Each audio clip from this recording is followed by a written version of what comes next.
Hello, today, I'm bringing you a new movie. The story mainly revolves around the fight for love and justice, as the protagonists team up to confront a powerful force that controls the entire country. The male lead, Han Yong-hyun, carries out a secret mission, concealing his identity as an elite special agent.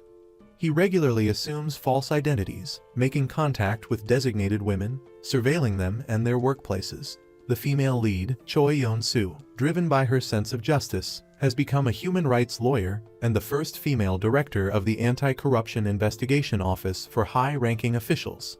In 1991, Choi Yeon-soo led a group of students in a street protest, chanting slogans against the government.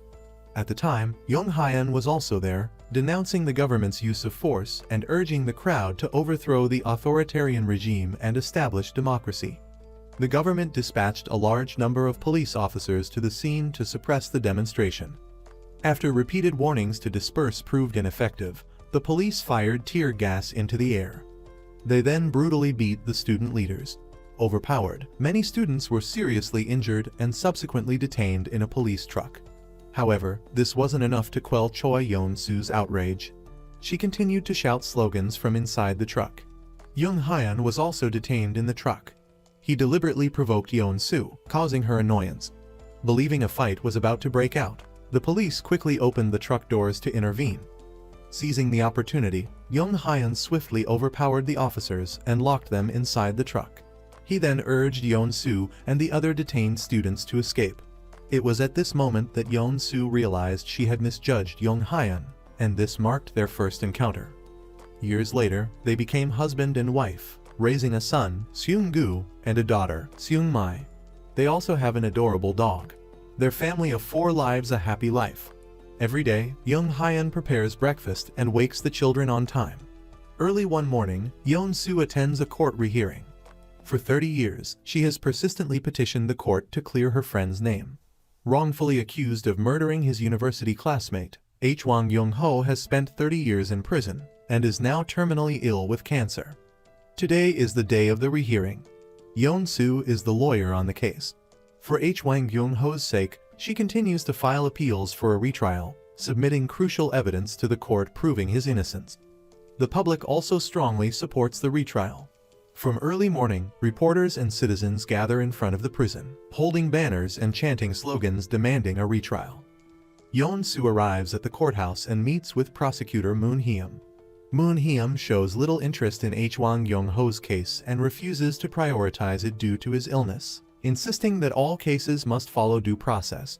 He tells Yeon-soo that there are many unfortunate people in the world and she can't solely focus on seeking justice for Hwang Yong-ho. Unable to sway Moon Hyum, Yeon-soo decides to take matters into her own hands. She then goes to the prison. At this point, Hwang Yong-ho's condition suddenly deteriorates. He feels that as a dying man, there's no point in participating in the retrial. However, Yeon-soo continues to encourage him, reminding him that he has already endured so much suffering during his imprisonment. Suddenly, Yeon-soo receives a phone call. The court informs her that the rehearing has been postponed for a month. Years ago, to help clear Hwang Yong-ho's name, Yeon-soo tirelessly searched for evidence to prove his innocence. Hwang Yong-ho, who initially believed no one would believe him, finally saw a glimmer of hope. He placed his trust in Yeon-soo. However, their fight for justice has stretched on for 30 years. Police brutality and judicial misconduct have obscured the truth. Hwang Yong-ho finds solace in the fact that at least one person believes in his innocence. After reconsidering, he tells Yeon-soo that he won't give up. As Yeon-soo leaves the prison, a crowd immediately surrounds her. Reporters bombarded Yeon-soo with questions, wanting to know the reason behind her unwavering dedication to the case. She told them she believed Hwang Yong-ho was a scapegoat. Specifically, she claimed that police misconduct led to the victim's death in the original case. The police, seeking someone to blame, pinned the crime on Hwang Yong-ho, resulting in his wrongful imprisonment.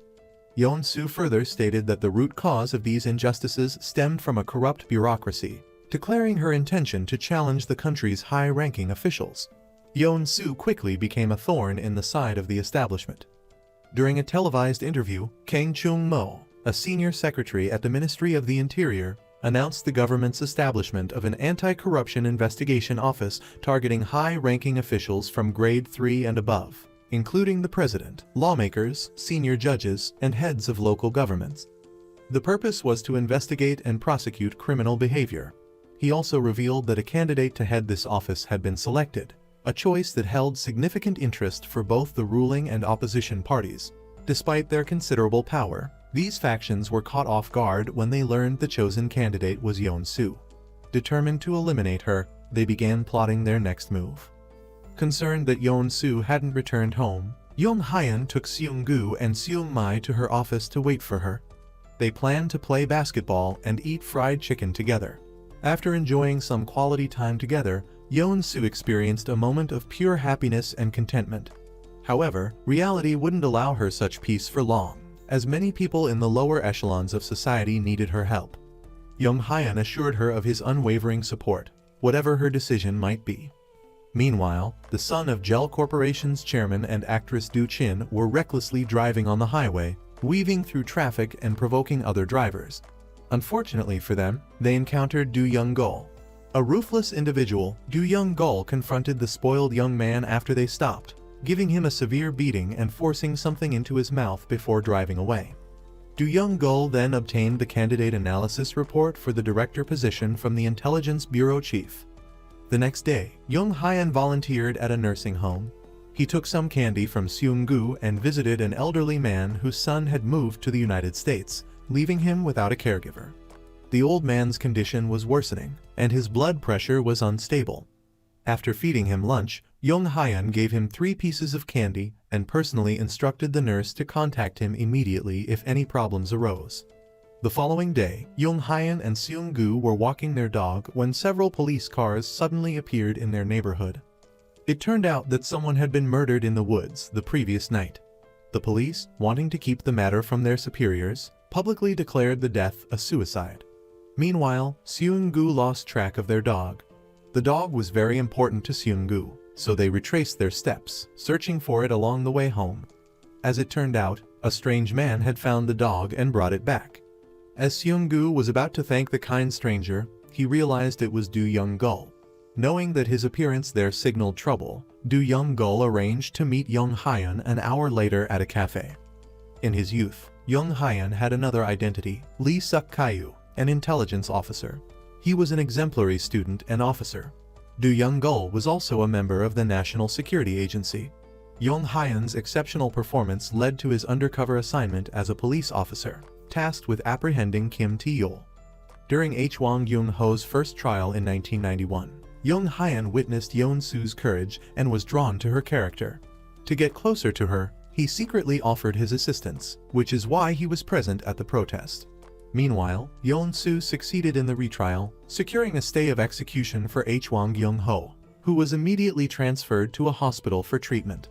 Kang Chung-mo informed Yeon-soo that she had been selected as the director of the Anti-Corruption Investigation Office. Learning of her nomination, Yeon-soo recognized the directorship as a powerful weapon in her fight against corrupt officials. She deeply desired the position, believing it was the only way to defeat the powerful figures pulling the strings from behind the scenes. Do Young-gul, meeting Jung-hyun at the cafe, sarcastically remarked on how comfortable his life had become, reminding him not to forget his duties. Jung-hyun, sensing no good could come from this encounter, was reluctant to engage. Do Young-gul then produced a file and handed it to Jung-hyun. Opening it, Jung-hyun found it filled with pictures of his family. Young-gul, using Jung-hyun's loved ones as leverage, demanded he return to the organization. Jung-hyun, loathing the tactic of threatening family, glared back, his eyes filled with fury. Years ago, Lee Suk-kyu had volunteered for the mission to capture Kim Tae-yul, a mission that required a complete change of identity to avoid detection. The organization created a new persona for him, Han Jung-hyun. To adapt to this new life, Suk-kyu meticulously memorized every detail of Jung-hyun's background, even his childhood. From that point forward, he lived as Han Jung-hyun. Even Yeon-soo was unaware of his true identity. Wanting to live honestly with his wife, Jung-hyun had severed all ties with the organization. He never expected his former colleague, Do Young-gul, to reappear and force him back into the fold, demanding he resume his undercover work. Meanwhile, Yeon-soo, grappling with the implications of her nomination, understood the immense pressure that came with the directorship. However, her hesitation wasn't about the pressure. It was the realization that accepting the position meant abandoning her fight for Hwang Kyung-ho. On the other hand, as director of the investigative unit, she could expose corrupt officials and save others wrongly imprisoned, like Hwang Kyung-ho. Walking alone by the river, she replayed Kang Chung-mo's words and recalled Kim Tae-yeol's advocacy for democratic rights, which had sparked the protests years ago. Now, presented with such a significant opportunity, she was torn between pursuing justice for Hwang Kyung-ho and accepting the directorship. She wrestled with this internal conflict, unsure which path to choose. Do Young-gul's motive for seeking out Young-hyun was to coerce him into preventing Yeon-soo from becoming director. He threatened the destruction of Young-hyun's family if he failed. That evening, upon returning home, Yeon-soo told her husband about her nomination. Young-hyun feigned surprise, wanting to understand her thoughts without revealing his own predicament. He chose to keep the truth from her. Later, he visited the nursing home to see the elderly man, who was, in fact, his own father. Years ago, when he assumed the identity of Han Young-hyun for his undercover mission, even his father couldn't recognize him. After bidding his father farewell, he left for the United States. Upon returning to his homeland, he found his father aged and unable to recognize him. So, he continued to care for him as Young-hyun. That night, sitting by his sleeping father's bedside, he poured out his heart. Returning home, he noticed their dog barking persistently at the gate. Suspecting Do Young-gul had placed someone to watch them, he went inside and suggested to Yeon-soo that they go watch the sunrise. Agreeing it had been a while since they had a family outing, they set off into the night. On the road, his wife and children fell asleep. Noticing a car tailing them, Young-hyun accelerated and lost them, stopping at a rest area. He asked Yeon-soo to get him some coffee. At that moment, he received a call from the nursing home. The nurse informed him that his father had passed away. Overwhelmed with grief, he felt his strength drain away, tears welling up in his eyes. But to prevent Yeon-soo from noticing anything, Young-hyun quickly wiped his tears and continued towards the beach to watch the sunrise. On the way, he recalled the time he'd taken his wife and children to buy groceries. He'd coincidentally run into his father. Because he'd assumed the identity of Young-hyun, he couldn't acknowledge his father, and had to pretend they were strangers. This had always bothered him deeply. Even though he was later able to return to his father's side, he could never make up for the lost time. So, while his wife and children were still asleep in the car, he knelt down by the seashore and asked his deceased father for forgiveness. When Yeon-soo and the children woke up, they noticed his reddened eyes, but Young-hyun told Yeon-soo that he was just sleep-deprived. Yeon-soo looked at Young-hyun, silently thanking God for giving her such a wonderful man, which allowed her the opportunity to do what she wanted. She told Young-hyun that she wouldn't accept the position of director of the investigative office. Young-hyun didn't object to Yeon-soo's decision. He thought that as long as his family stayed together like this, he was content. Watching his wife and children playing on the beach, he felt that this was enough happiness. Yeon-soo returned to the office where a visitor was already waiting for her.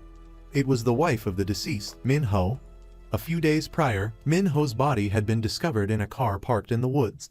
His wife told Yeon-soo that her husband would never have committed suicide. She played Yeon-soo a recording her husband had left before his death. Young-hyun changed into a black suit and told Seung-gu that he was going to visit the old man. Seung-gu, unaware of the old man's passing, told Young-hyun to bring him some candy. As Young-hyun was about to drive off, Do Young-gul suddenly got into the passenger seat. Young-hyun told him that Yeon-soo wouldn't be accepting the director position and then pulled him out of the car. Do Young-gul warned Young-hyun that the mission wouldn't end there, reminding him of his undercover identity and his obligation to obey orders indefinitely. Afterward, Young-hyun went to the nursing home. The person in charge informed him that someone named Oh Pil-yi had signed the paperwork and taken the old man for cremation. Meanwhile, Yeon-soo went to see the police officer in charge of Cha Min-ho's case. The officer told her the cause of death was suicide. However, Yeon-soo requested to see the scene report. She then discovered that the car Min-ho had been driving was a rental and went to the rental company. A police officer discreetly told Yeon-soo that Cha Min-ho's car had been towed to a junkyard. Yeon-soo rushed there immediately. Director Im Hyung-rak attended a hearing where a lawmaker questioned him about the misuse of state funds allocated for special activities, specifically the purchase of a villa and luxury car, suggesting embezzlement and demanding clear evidence of expenses. Im Hyung-rak vehemently denied misusing funds and even counterattacked the questioner, bringing up the kidnapping of his son years ago. This ignited a conflict between the two high-ranking officials. Yeon-soo arrived at the junkyard, but the employee told her that Min-ho's car had already been crushed. Looking at the pile of scrap metal, Yeon-soo knew she had to find another way. Young-hyun went to a church to meet Oh Pil-yi. Oh Pil-yi was the leader who had orchestrated his identity change years ago. He knew that with his current identity, it would be inconvenient for Young-hyun to arrange his father's funeral, so he had taken care of it. Oh Pil-yi had left the organization some time ago. Years prior, when Young-hyun chose to marry Yeon-soo and leave the organization, ending his undercover work, Oh Pil-yi had slapped him several times.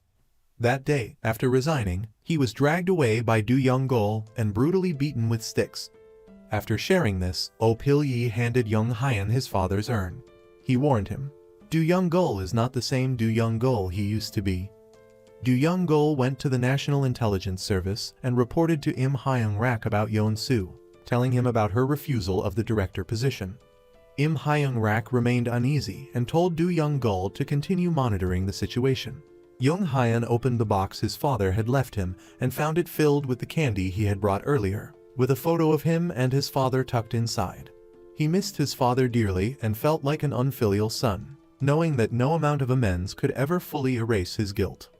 Back at the office, Yeon-soo's subordinates told her that Min-ho's investment firm didn't exist, and the car rental company never rented to individuals. Yeon-soo felt something was definitely amiss. Her colleagues were discussing potential candidates for the director position, with one manager remarking that only a fool would take the job. This annoyed Yeon-soo, so she left work early and returned home. Young-hyun had prepared a table full of food, and the family enjoyed his cooking together. Watching his family gathered around the table, he remembered his father taking care of him in the same way. Chu Dong-woo reviewed the report on Cha Min-ho's death and went to Cha Min-ho's company, only to find it deserted. He then searched for Cha Min-ho's car. A young police officer suddenly appeared, questioning Dong-woo's identity and why he was in Cha Min-ho's car. In a flash, Dong-woo had the officer subdued. At that moment, Hwang Young-ho called Yeon-soo, urging her to come to the hospital and accept the director position, telling her to stop wasting her time and even threatening to replace her with another lawyer. Yeon-soo was furious. She had been working on the case for so long and wasn't comfortable handing it over to someone else. Hwang Young-ho, suppressing his own anger, told Yeon-soo that they couldn't let the perpetrators get away and urged her to be impartial and bring down those behind the incident. Reluctantly, Yeon-soo agreed. Young-hyun was waiting for her outside. Do Young-gol also arrived at the hospital, wanting to meet Hwang Young-ho. Just then, Yeon-soo came out, and Han Young-hyun immediately approached her. In 1991, after assuming the identity of Young-hyun, he visited Yeon-soo's university for the first time. At the gate, he saw students rallying, holding signs protesting the government's use of force. Leading the protest was the student president, Kim Tae-yol, who urged students to protect the country, condemn the government's killings, and not be afraid to overthrow the dictatorship. Noticing the police arriving, Young-hyun informed Oh Pil-yi and then followed Kim Tae-yol. Kim Tae-yol led a group of students into a lecture hall. When he realized Young-hyun was following him, he signaled his followers to surround and attack him. Yeon-soo happened upon the scene and rushed to stop the attack, demanding an apology for Young-hyun. Young-hyun, not wanting to escalate the situation, returned the hair tie Yeon-soo had dropped earlier and asked how she was doing. She told him she was studying for the bar exam and invited him to a seminar on Saturday evening. Young-hyun seized the opportunity and suggested they have black bean noodles together. To his surprise and delight, Yeon-soo agreed and set a time. Back in the present, Do Young-gol waited for Yeon-soo at the hospital entrance, intending to feign a client seeking her help. Young-hyun quickly rushed towards Yeon-soo, trying to figure out what Do Young-gol was up to.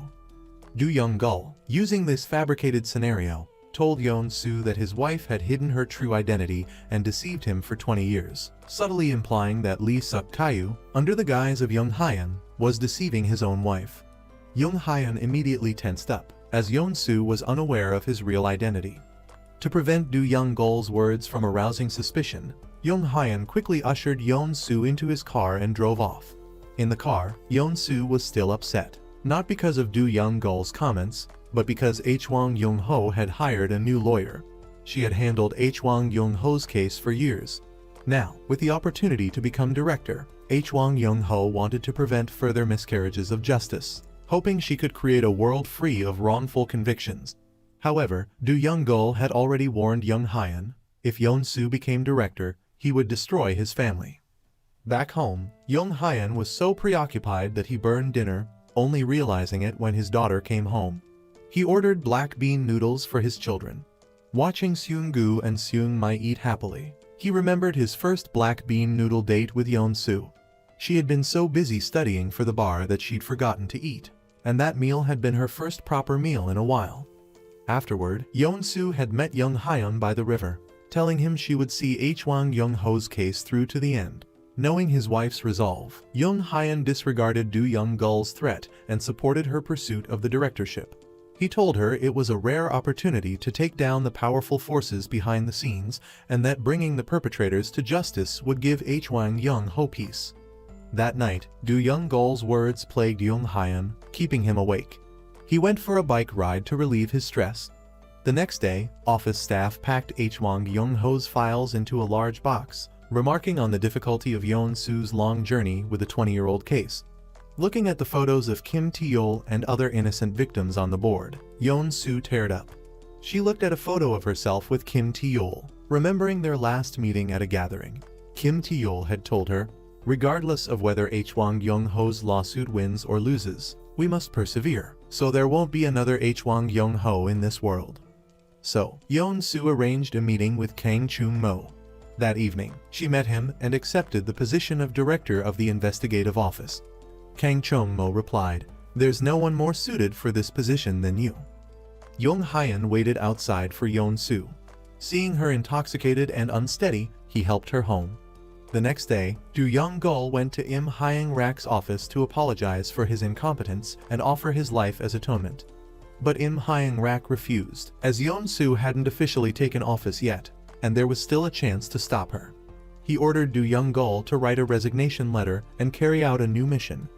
Do Young-gul forced Young Hyun's car into a dead end. As Young Hyun got out to confront him, Do Young-gul accelerated towards him. Young Hyun narrowly avoided being hit. Do Young-gul threatened the safety of his family, pushing Young Hyun to his limit. News of Yeon-soo becoming the first director of the investigative office reached the press, and a reporter called to congratulate her, planning a front-page story. Do Young-gul delivered a USB drive to the newsroom, intending to have its contents published on the front page the next day. Meanwhile, regarding Cha Min-ho's case, prosecutor Dong-woo questioned his superior, "Why is the signature on Cha Min-ho's credit card bill different from the signature on the car rental agreement?" His superiors seemed unconcerned. Dong-woo pressed, asking what position Cha Min-ho held in Financial Security Team 7 and why that team was even established. His superiors gave non-answers, implicitly criticizing Dong-woo for sticking his nose where it didn't belong. Dong-woo disregarded their sarcasm. He just wanted the real report on Min-ho's death. But his superiors insisted on the suicide ruling, implying there was nothing left to investigate. If he had doubts, they suggested he request a reinvestigation himself. With that, they turned and left the office. Yeon-soo questioned Cha Min-ho's wife about the car rental, confirming the rental period and vehicle usage. However, the details didn't add up.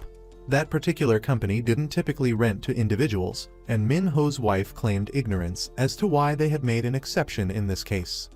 After her colleagues learned of Yeon-soo's promotion to director, they immediately expressed their disapproval. Years ago, one of them had taken a knife wound protecting her. After that incident, he didn't want Yeon-soo taking on risky cases, fearing for her safety. Young Hyun visited Oh Pil-yee's car rental company, wanting to gauge his reaction to Yeon-soo's impending directorship of the investigative office. Oh Pil-yee opposed her appointment. He believed that once she became director, Not only would Young Hyun be violating organizational rules, but Yoon Soo would also be in constant danger. This gave Young Hyun, who usually supported his wife's decisions, pause. As Young Hyun was leaving, he happened to see Yoon Soo and Officer Cheol Hun arrive. He didn't know why she was there. Inside, Yoon Soo requested documents related to Min Ho's car rental. Oh Pil-yi excused himself, claiming an urgent matter, and hurried out. Yoon Soo and the officer examined the paperwork for a while, but Oh Pil-yi never returned. Just then, Young Hyun received a call informing him that something had happened to Seung-gu. He immediately rushed home. Yoon Soo also learned of the incident. News of Seung-gu's past resurfaced, hitting the headlines. Years ago, Seung-gu had severely injured a man while defending a girl from assault. Now, years later, the case was being dredged up, with the media condemning Seung-gu's violence. Despite this, Yoon Soo was still set to become director. Yoon Soo quickly contacted Young Hyun. Reporters were already swarming their house. Young Hyun rushed inside and called Seung-gu's phone. He then discovered Seung-gu locked in his room, frantically banging his head against the wall, covered in blood. Young Hyun rushed Seung-gu to the hospital, preventing a tragedy. Arriving at the hospital, Yoon Soo looked at her son lying in bed with heartache.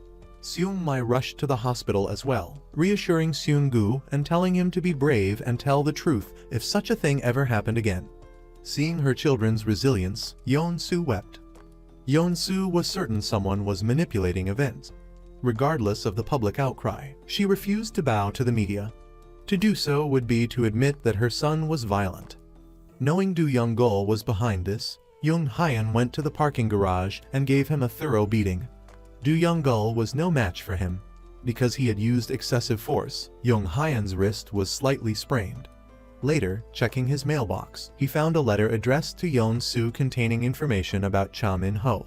Inside was an address and a code. Yoon Soo had a meeting at the Blue House, so she asked Young Hyun to go to the address and retrieve the information. Yoon Soo met with Minister Kim Mung-chi. Meanwhile, through surveillance footage, Cheol Hun identified the car Cha Min-ho had driven. He saw the victim place an envelope in a train station locker and then another man retrieve it. That man was Young Hyun, but Cheol Hun didn't recognize him from the footage and gave chase. Government officials questioned Yoon Soo about Seung-gu's past. Yoon Soo told them that Seung-gu had only been trying to help a girl being assaulted, which led to the other man's injuries. Besides, it was so long ago. Why bring it up now? The superiors also mentioned Yoon Soo's supposed interference in the matter back then. Yoon Soo denied interfering, stating that she was a mother acting out of concern for her child. She had apologized to the man and offered compensation, but he refused to let it go, demanding that Seung-gu kneel and apologize. Cheol Hun followed Young Hyun onto the subway, but the train was crowded, forcing him to search through the passengers one by one. Young Hyun opened the file to find documents relating to his true identity. Who would want to reveal this secret to his wife? Just then, Yoon Soo called. Years ago, during the operation to dismantle the Silo drug ring, Oh Pil-yi was still Do Young-gul's superior. He ordered Young Hyun and a few others to the CO docks for a deal with the kingpin. Oh Pil-yi knew the kingpin was cunning, having previously uncovered an undercover officer. As a precaution, the kingpin insisted on searching everyone before the exchange. A wire would expose Young Hyun. Oh Pil-yi, unwilling to sacrifice his men, wanted to abort the mission. Im Hyun-rak, a shrewd operator, disagreed and held Oh Pil-yi at gunpoint, declaring that no one stops the operation without his permission. As expected, the kingpin searched them. Satisfied there were no informants, the exchange took place. Young Hyun opened the drug bag, confirmed its contents, and signaled his team. Oh Pil-yi, alerted, led the police raid on the kingpin's hideout. Chaos erupted, with the drug traffickers scattering, some killed, others injured. Now, someone had sent Yoon Soo the list of officers involved in that operation. After hearing Yoon Soo's explanation, the officials stated they couldn't rely solely on her account. The media was in a frenzy over her son's past offense. Such a family background made it difficult to convince the public she was suitable to lead the investigative office. Meanwhile, Young Hyun realized he was being followed. He recognized the officer who had been with Yoon Soo. His undercover training hadn't been wasted. He quickly lost Cheol Hun. Cheol-hun had finally identified his suspect as the man who took Cha Min-ho's file, only to lose him in a moment of carelessness. Opening the file Cha Min-ho had left for Yeon-soo, Young Hyun discovered it contained the list of officers from the drug bust operation. After the drug ring's takedown, Go Yoon-ju and Cha Min-ho's undercover assignments had ended. Cha Min-ho's real name was Dong Ban. He had been living under the alias Cha Min-ho, embedded with the kingpin. After his true identity was exposed, he was brutally tortured. Years later, he was found dead in the woods. Before his death, he had gone to the subway station to leave the list of officers from the operation, along with financial information, for Yeon-soo. With his true identity concealed for 20 years, Young Hyun chose to lie, telling Yeon-soo the file contained nothing important. He quickly changed the subject, asking about her meeting at the Blue House. Yeon-soo, unconcerned about the directorship, was worried about Seung-gu. Young Hyun reassured her that Seung-gu was recovering. Back at the police station, Cheol-hun's superior ordered him to stop his investigation and instead stake out the Dongbik sauna, hunting a fugitive who had been on the run for over a year. Cheol-hun insisted that Cha Min-ho hadn't committed suicide, citing the file left in the station locker and its subsequent retrieval by an unknown man. When his superior pressed him for the man's identity, Cheol-hun couldn't answer. Meanwhile, Yeon-soo told Min-ho's wife that the file contained nothing of significance. She understood that Min-ho had likely been trying to protect his family and had been harmed as a result. Yeon-soo revealed Min-ho's true identity to his wife. He wasn't an investment firm employee, but a member of the National Intelligence Service. His wife refused to believe it, insisting her husband couldn't have led a double life. Do Young-gul updated Im Hyung-rak on Yeon-soo's situation. Their orchestrated scandal had successfully put her in the spotlight. Do Young-gul plan to use every means necessary to force her withdrawal from the director candidacy? That evening, Yeon-soo brought a large order of fried chicken to the hospital for Seung-gu, knowing it was his favorite. The children enjoyed their meal. Young Hyun, wanting to relieve Yeon-soo's stress, suggested they go home, but she had promised Seung-gu she would stay the night. They returned to Seung-gu's room just as a 5-year-old video of him surfaced online. This time, they included his picture. Seung-gu had done a good deed, but it was being twisted against him. Young Hyun couldn't bear to see his son falsely accused. The next day, Kang Chung-mo visited Yeon-soo to discuss Seung-gu's past violence. He urged her to consider the bigger picture and not let this incident jeopardize her candidacy, suggesting she apologize on Seung-gu's behalf. Yeon-soo firmly refused, stating she wouldn't sacrifice her son's integrity for the directorship. Seeing his persuasion was futile, Kang Chung-mo reluctantly respected her decision. While the directorship remained undecided, reporters suddenly stormed Seung-gu's hospital room. His fragile emotional state couldn't handle the intrusion. Young Hyun quickly blocked the door. Back home, Seung-mi read online comments about Seung-gu and discovered an anonymous account consistently defending him. She tracked down the account holder the girl Seung-gu had saved. After she and Limon broke up, he had become vengeful and tried to kill her. Seung-gu, walking home from school, had intervened, saving her life. Fearful of Limon's retaliation, she hadn't come forward. Now married with a child, and with the incident back in the news, she felt guilty for Seung-gu's suffering and the accusations against him, choosing anonymous comments as her way of easing her conscience. Having endured her own prolonged emotional turmoil, Yeon-soo understood the girl's pain. Instead of blame, she felt gratitude for her support. Yeon-soo brought the girl to Seung-gu's room. The girl apologized for the past. Seung-gu, believing that the strong shouldn't bully the weak, held no resentment. The girl then publicly clarified the incident through the media. Kang Chung-mo immediately called Yeon-soo to apologize for his misunderstanding, assuring her the directorship was now hers. Yeon-soo couldn't fathom how Cha Min-ho had concealed his true identity from his wife for 27 years. She couldn't imagine anyone accepting such a revelation. After hearing this, Young Hyun remained silent. He worried that one day his true identity would be exposed, and wondered if Yeon-soo's trust in him would completely disappear when that happened.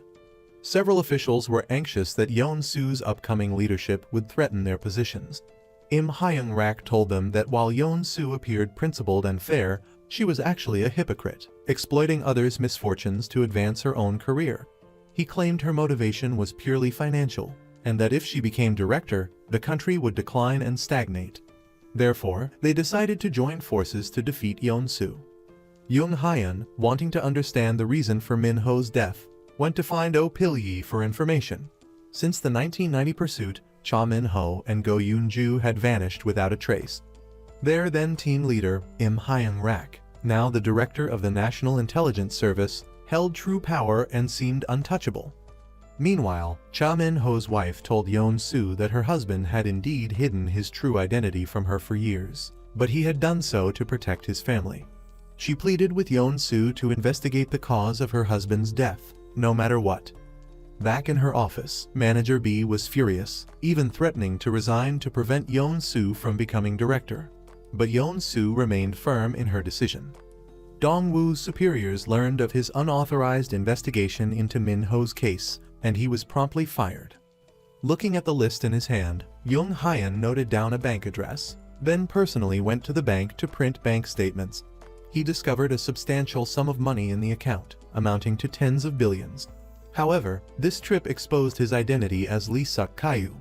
A bank employee immediately sent a photo of him to Park Do-young. Do-young took the photo to Im Hyung-rak, but was greeted with punches upon entering. Do-young-gul immediately recognized the man in the photo as Lee Suk-kyu.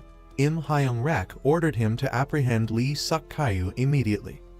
Jung Hyun read the documents related to the Sang-ok Reservoir Trail case, uncovering Cha Min-ho's personal information, his denial of involvement, a car rental receipt, and crime scene photos. After photographing the crime scene address, Jung Hyun rushed there that night. Unexpectedly, he found Go Yoon-ju kneeling on the ground, weeping silently. Upon realizing she was being observed, she quickly left. Seeing her distressed state, Jung Hyun decided to follow her discreetly. He didn't reveal his identity but trailed her to a red light district. Go Yoon-ju, also a skilled intelligence agent, sensed she was being followed and ambushed Jung Hyun from behind, demanding to know why he was following her. Jung Hyun recalled the young Go Yoon-ju, who had spent years undercover beside a drug lord. It hadn't been easy. Thankfully, Im Hyung-rak had eventually killed the drug lord. After Lee Suk-kyu eliminated the drug lord, he celebrated with Min-ho and Do-hwi. Kim Do-hwi had long harbored feelings for Suk-kyu but was too afraid to confess, only hinting at her affections through alcohol. However, Suk-kyu misinterpreted her behavior as having something troubling her. He noticed the worsening bruises on Do-hwi's arm. Due to her years undercover with the drug lord, and to avoid exposure, she had become addicted to drugs herself. Suk-kyu urged Do-hwi to report her addiction to the organization, believing they would arrange treatment. Cha Min-ho thought Suk-kyu was naive, believing the organization would discard Do-hwi if they knew about her addiction. Yeon-soo couldn't understand why Do-hwi, who had used drugs for the sake of the country, wasn't offered treatment. Cha Min-ho didn't explain the reason to him. Drunk, Kim Do-hwi attempted to get intimate with Suk-kyu. Suk-kyu, believing she was intoxicated, gently pushed her away. Seeing her drunken state, he decided to take her to a hotel. She wanted to use the opportunity to confess her feelings to Suk-kyu, but he had no romantic interest in her. After bluntly rejecting her confession, he left the hotel room and returned home. Picking up from the previous events, Jung Hyun hadn't seen Go Yoon-ju for years and coincidentally encountered her at the scene of Cha Min-ho's death. Go Yoon-ju mistook him for a thug. Jung Hyun said her name, Yoon-ju. Recognizing him as Lee Suk-kyu, she repeatedly asked if they had harmed Cha Min-ho. Jung Hyun wanted to know who they were. At that moment, Go Yoon-ju received a debt collection call from an internet cafe. She aggressively threatened the caller. After hanging up, she told Jung Hyun to leave quickly.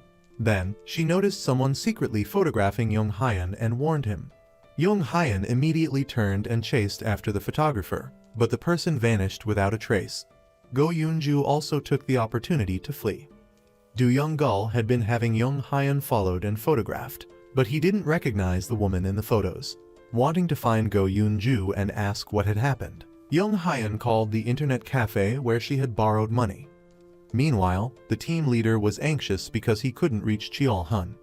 Cheol-hun was discussing Min-ho's case with Yeon-soo. He told her he had seen the person who took the file, but due to the circumstances, he couldn't see their face clearly. However, he was certain that this person was Cha Min-ho's killer. They then went to the subway station's security room. The team leader asked Park Do-young for a favor, to suggest a land investment opportunity in his hometown so he could send his child to study in the Philippines. Park Do-young only wanted to know what information Cha Min-ho had left behind. Just then, the team leader received a call from Cheol-hun, learning that he and Yeon-soo were looking for Cha Min-ho's file. To obtain the file, Park Do-young agreed to the team leader's request. When Young Hyun learned his wife was investigating the security footage, he panicked, fearing exposure if she discovered he was the one who took the file. Forcing himself to stay calm, he drove to the subway station and followed Yeon-soo and Cheol-hun to the security room. Seeing that Yeon-soo was about to identify the person who took the file, in a desperate move, Young Hyun pulled the fire alarm, narrowly avoiding detection. Relieved that the situation was temporarily contained, Young Hyun received a video from Do-young-gul. While the subway staff was distracted, Do-young-gul had not only stolen the footage of Young Hyun taking the file, but also deleted an entire week's worth of backup footage. The staff only discovered this upon their return. Yeon-soo was confused. The video had been there moments ago. She called Young Hyun, informing him that someone had erased the subway footage. Young Hyun knew Do-young-gul was responsible, intending to use the video to blackmail him. Yeon-soo contacted Manager B for help, but he was still angry about her promotion to director of the investigation office. Yeon-soo had to find another way. Do-young-gul met Young Hyun at a secluded location, demanding Cha Min-ho's file.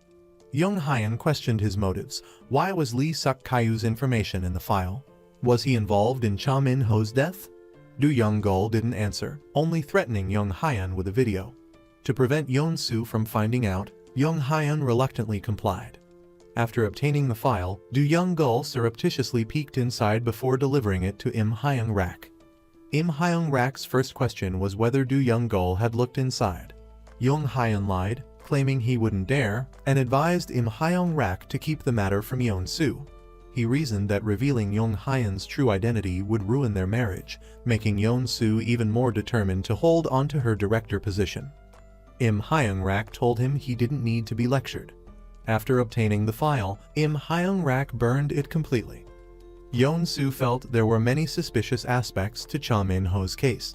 Suddenly, she received a call from the pastor, who assured her that he was doing well.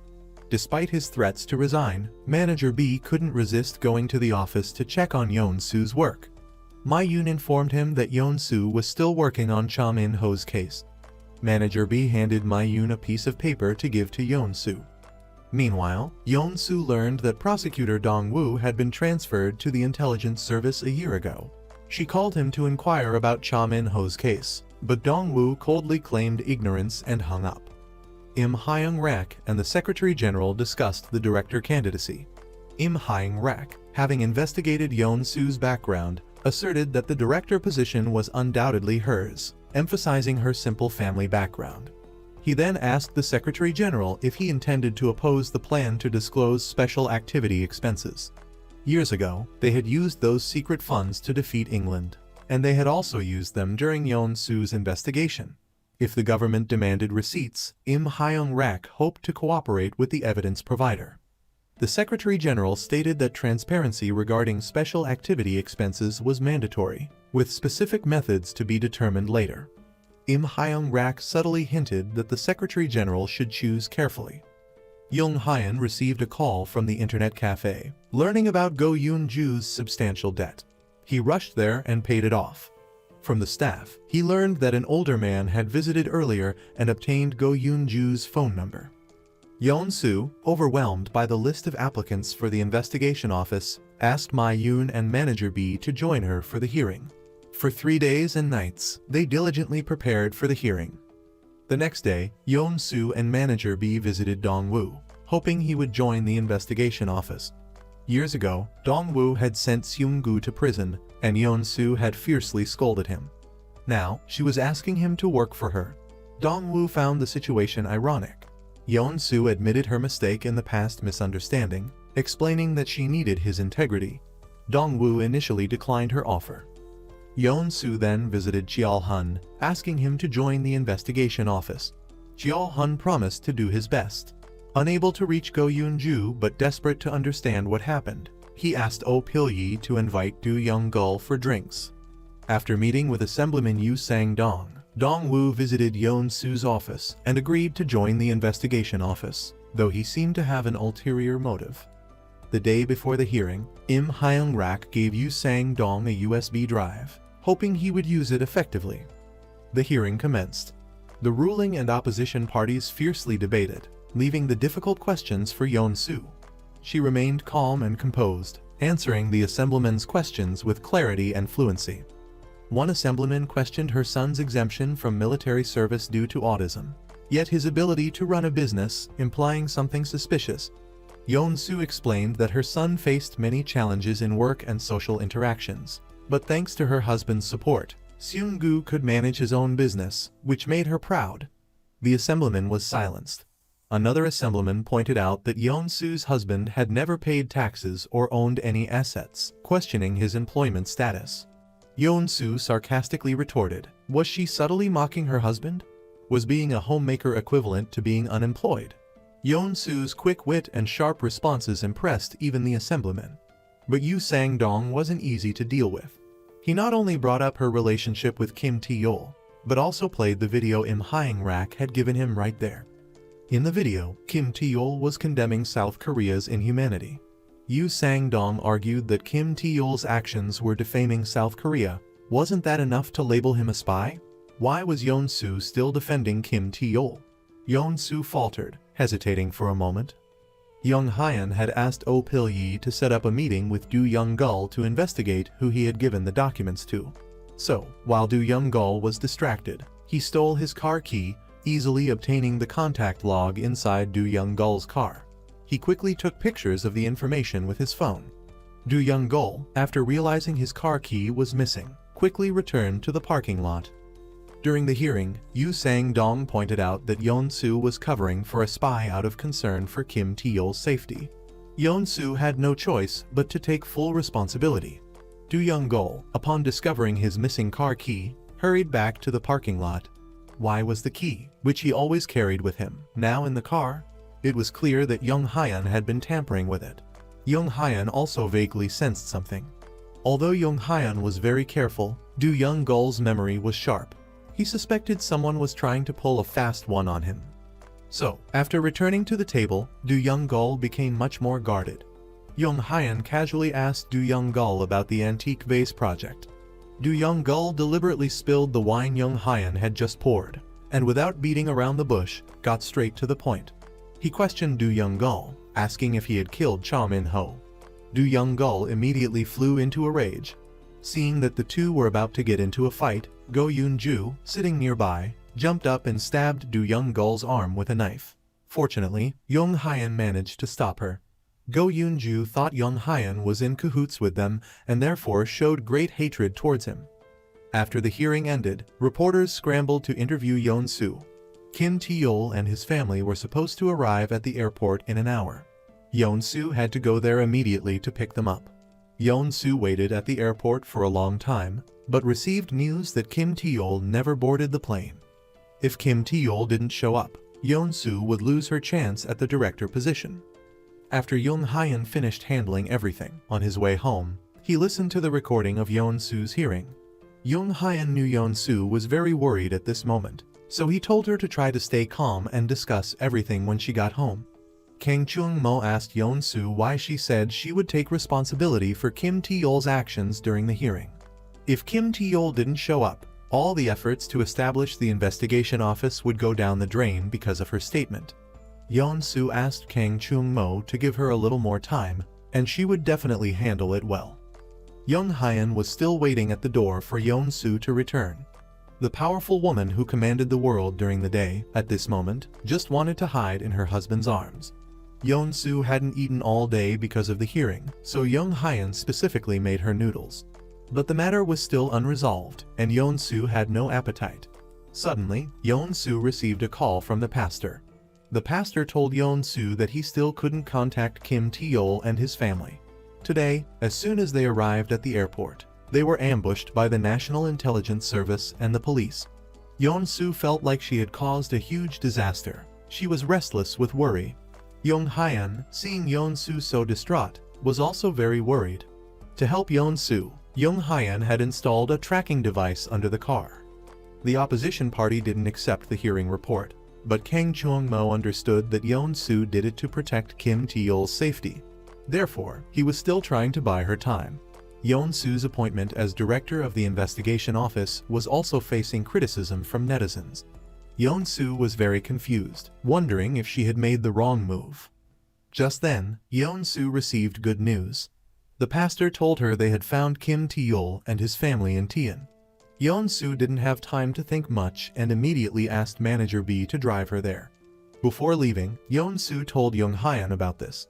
For a moment, Young Hyan didn't know what to say because he felt that things were definitely not that simple. So, he quickly changed his clothes and went out.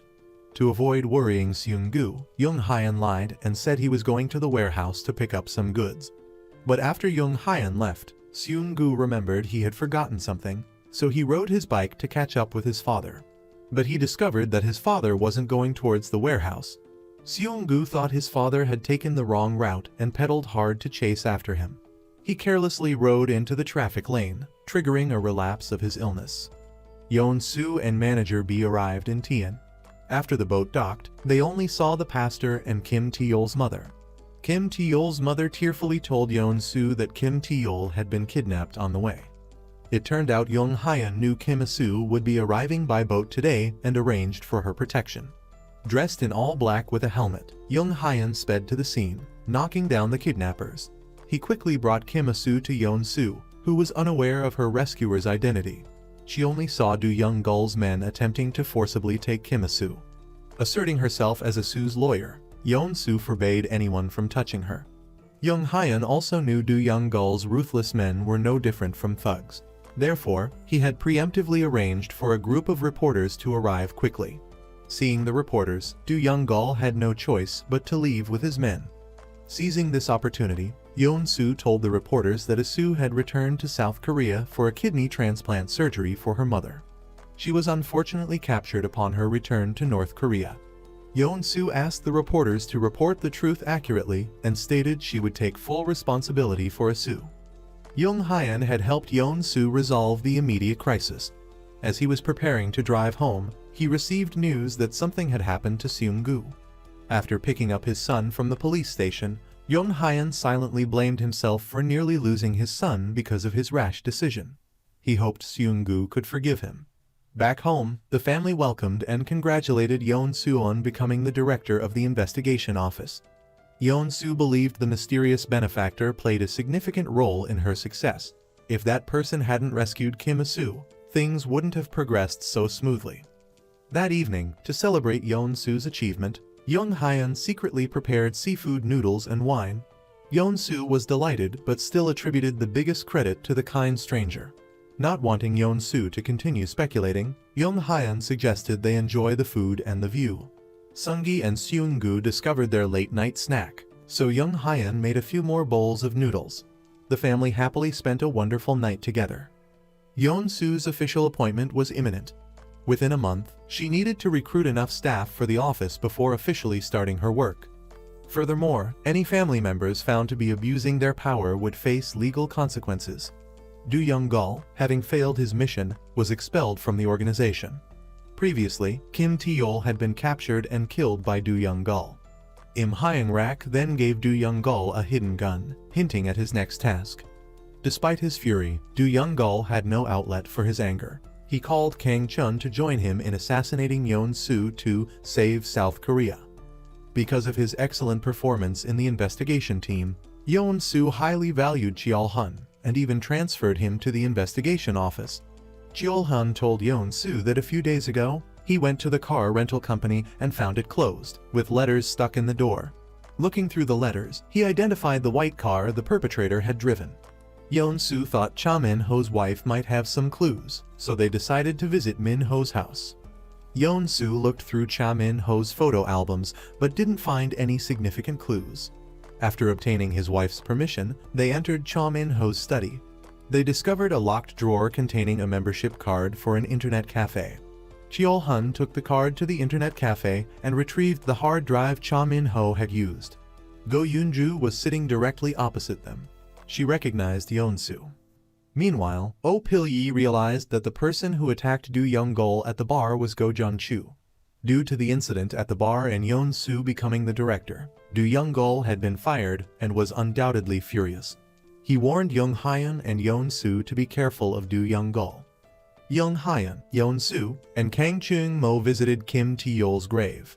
They hoped Kim Tae-yeol's spirit could see Yeon-soo now as the director of the investigation office, finally at peace. Today was Yeon-soo's official first day, but Young Hyun couldn't shake a feeling of unease. Oh Pil-yi's words echoed in his mind, making him worry about Do Young-gol posing a threat to Yeon-soo. Im Hyun-rak harbored a deep resentment towards Yeon-soo, yet outwardly feigned a welcoming attitude. After meeting with the senior leaders, Yeon-soo went to her office and held a press conference. Thoroughly prepared, she effortlessly recounted the positions and achievements of the senior leaders, earning everyone's respect. Checking the tracking device, Young Hyun discovered Do Young-gol's car heading towards Yeon-soo's office.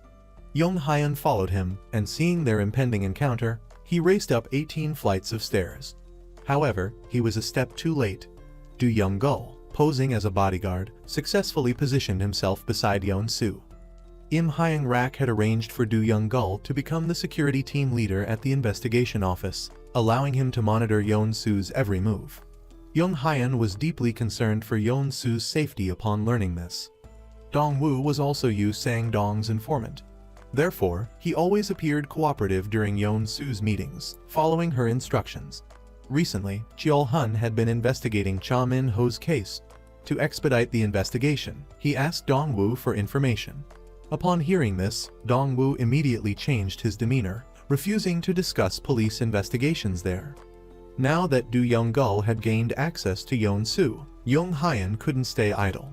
He took the opportunity to bring pastries to congratulate Yeon-soo, carefully observing the office layout. Earlier, while investigating Cha Min-ho's car, Cheol-hun had a direct confrontation with Dong-woo. However, Dong-woo dismissed it, telling Cheol-hun, now a member of the Anti-Corruption Investigation Office, to stay out of the investigation team's cases. Young Hyun rented an office across from Yeon-soo's, primarily to observe Do Young-gol's actions. It was also everyone's first day at the new office.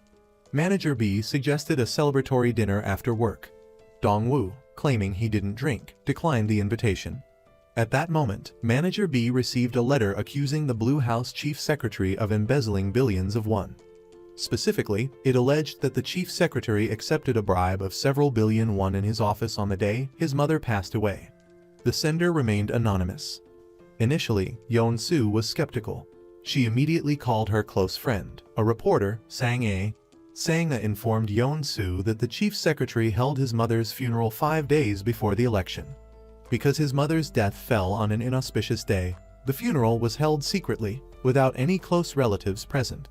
However, Manager B argued that the chief secretary's position made it impossible to investigate him based on an anonymous letter. To prevent premature leaks, Yeon-soo requested both the ruling and opposition parties submit documents simultaneously. She then instructed the relevant department to investigate the chief secretary's transaction records, verifying those within 5 days of the election. If anything unusual surfaced, Yeon-soo would investigate the Blue House itself. Everyone admired her courage. After all, Yeon-soo owed her director position to the Blue House's support, yet she was targeting them on her first day. Young Hyun also saw the news. Knowing the immense pressure Yeon-soo was under, he pondered how to support her. Dong-woo reported the matter to Yu Sang-dong, who was pleased. He had long wanted to use Yeon-soo to overthrow the chief secretary. This provided a perfect opportunity to let Yeon-soo make a fuss, achieving victory effortlessly. Meanwhile, Young Hyun, certain that Do Young-gol would take action, informed Oh Pil-yi. Oh Pil-yi believed someone was behind Do Young-gol's surveillance mission. But at least Do Young-gol wouldn't dare do anything too outrageous at the office, which was somewhat reassuring compared to him scheming behind their backs. A few days ago, Do Young-gol had threatened Oh Pil-yi, demanding he report on Young Hyun and Go Jun-chu's activities. Oh Pil-yi, wanting to avoid trouble, had agreed. Young Hyun went to the internet cafe to find Go Jun-chu, but happened to see Go Yoon-ju being harassed by a group of thugs. Young Hyun observed the situation for a moment before rushing in and fighting them off.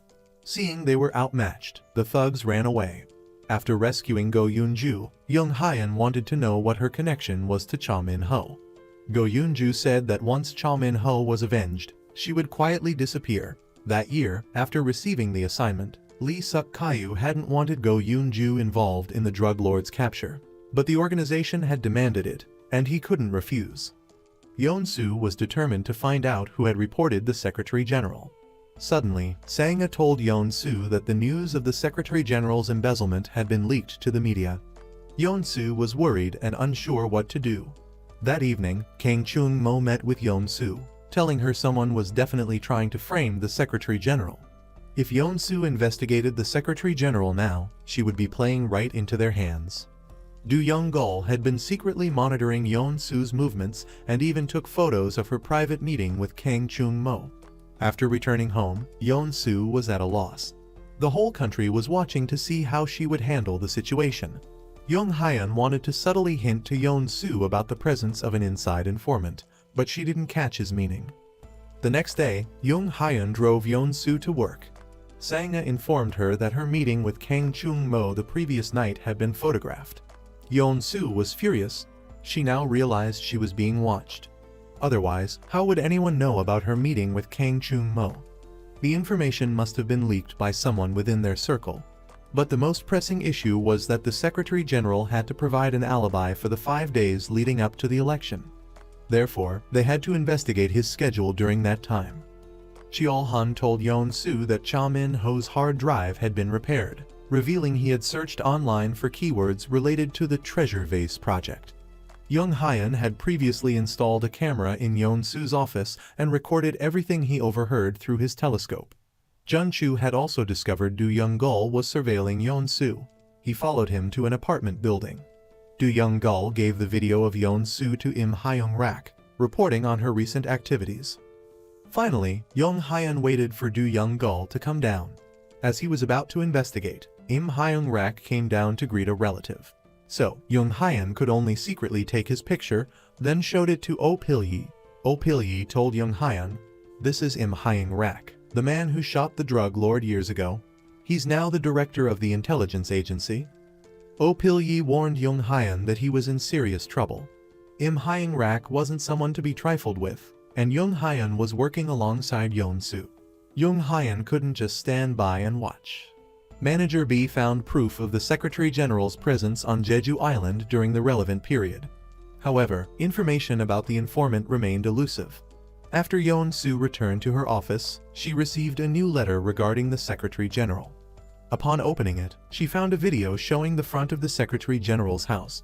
Someone had left a bag of bribe money at his doorstep, which he then pulled inside. If Yeon-soo hadn't seen it with her own eyes, she wouldn't have believed the Secretary General would do such a thing.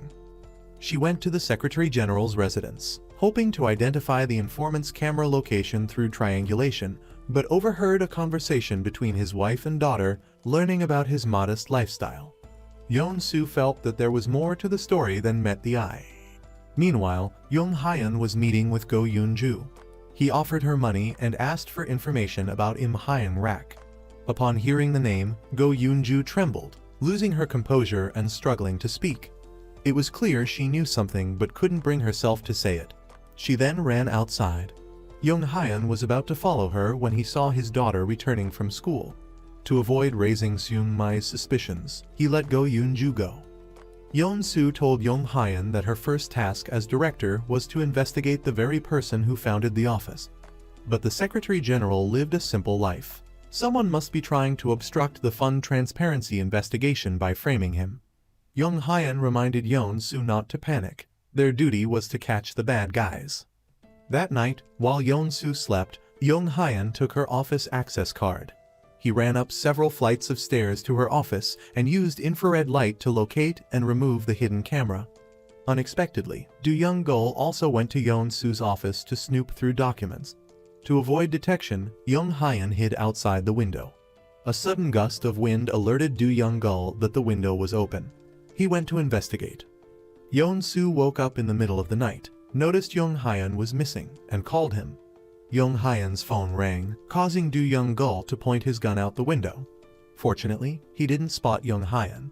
After Du Young-gul left, Young Hyun returned inside. Yeon-soo saw Young Hyun carrying a freshly caught fish.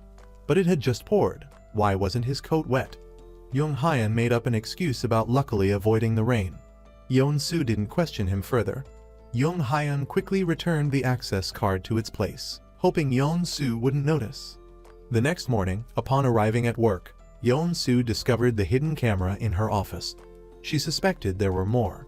Indeed, a search revealed 3 cameras in total. Yeon-soo immediately ordered the security team to investigate. Du Young-gul instructed his subordinates to erase all surveillance footage. However, reviewing the footage, he saw someone else had entered Yeon-soo's office before him. Du Young-gul was certain it was Young Hyun. To deflect responsibility, he lied to Yeon-soo, blaming the construction crew. Yeon-soo was deeply disappointed with the head of security. The cameras had been hidden for so long, and only now were they discovered. All previous intelligence must have been compromised. Yeon-soo demanded an internal investigation and gave Du Young-gul 1 day to contain the leaked information regarding the Secretary General's embezzlement in Cha Min-ho's case. Yeon-soo held a press conference. For the first time, she publicly addressed the Secretary General's bribery allegations. At that moment, Im Hyang-rak, pulling the strings from behind the scenes, released the video of the Secretary General accepting the bribe online. All the reporters present saw the video. They were stunned and bombarded Yeon-soo with questions about the video. Yeon-soo responded calmly, clearly prepared. Cheol-hun went down to the parking garage and spotted the person who had leaked the video. Upon being discovered, Park Hoon quickly drove away. Cheol-hun immediately gave chase. On the way, his leg was intentionally hit by a car arranged by Park Hoon. Young Hyun was taken to the hospital for treatment. Yeon-soo and manager B immediately rushed to the hospital. Although Cheol-hun couldn't catch the person who spread the video, he saw the perpetrator's face and could now use facial recognition for the investigation. Trouble arose just as the Blue House established the Corruption Investigation Office. Kang Chung-mo was at a loss as to how to handle the situation. The Secretary General had put a lot of effort into the Anti-Corruption Office, and no one understood why he would accept a bribe. Kang Chung-mo refused to give up and was determined to find a way to prevent the administration's collapse. The Secretary General agreed with Kang Chung-mo's thinking, but seemed to have his own unspeakable troubles. Moon Hyum invited Dong-woo to play golf over the weekend. Dong-woo knew this invitation wasn't as simple as it seemed, so he declined, citing a personal engagement. He remembered Yeon-soo's words, one must uphold their beliefs, even if the Blue House was involved, and investigate as usual. The Secretary General's bribery case became a public sensation. The embezzled amount was in the billions of won, and its whereabouts were unknown.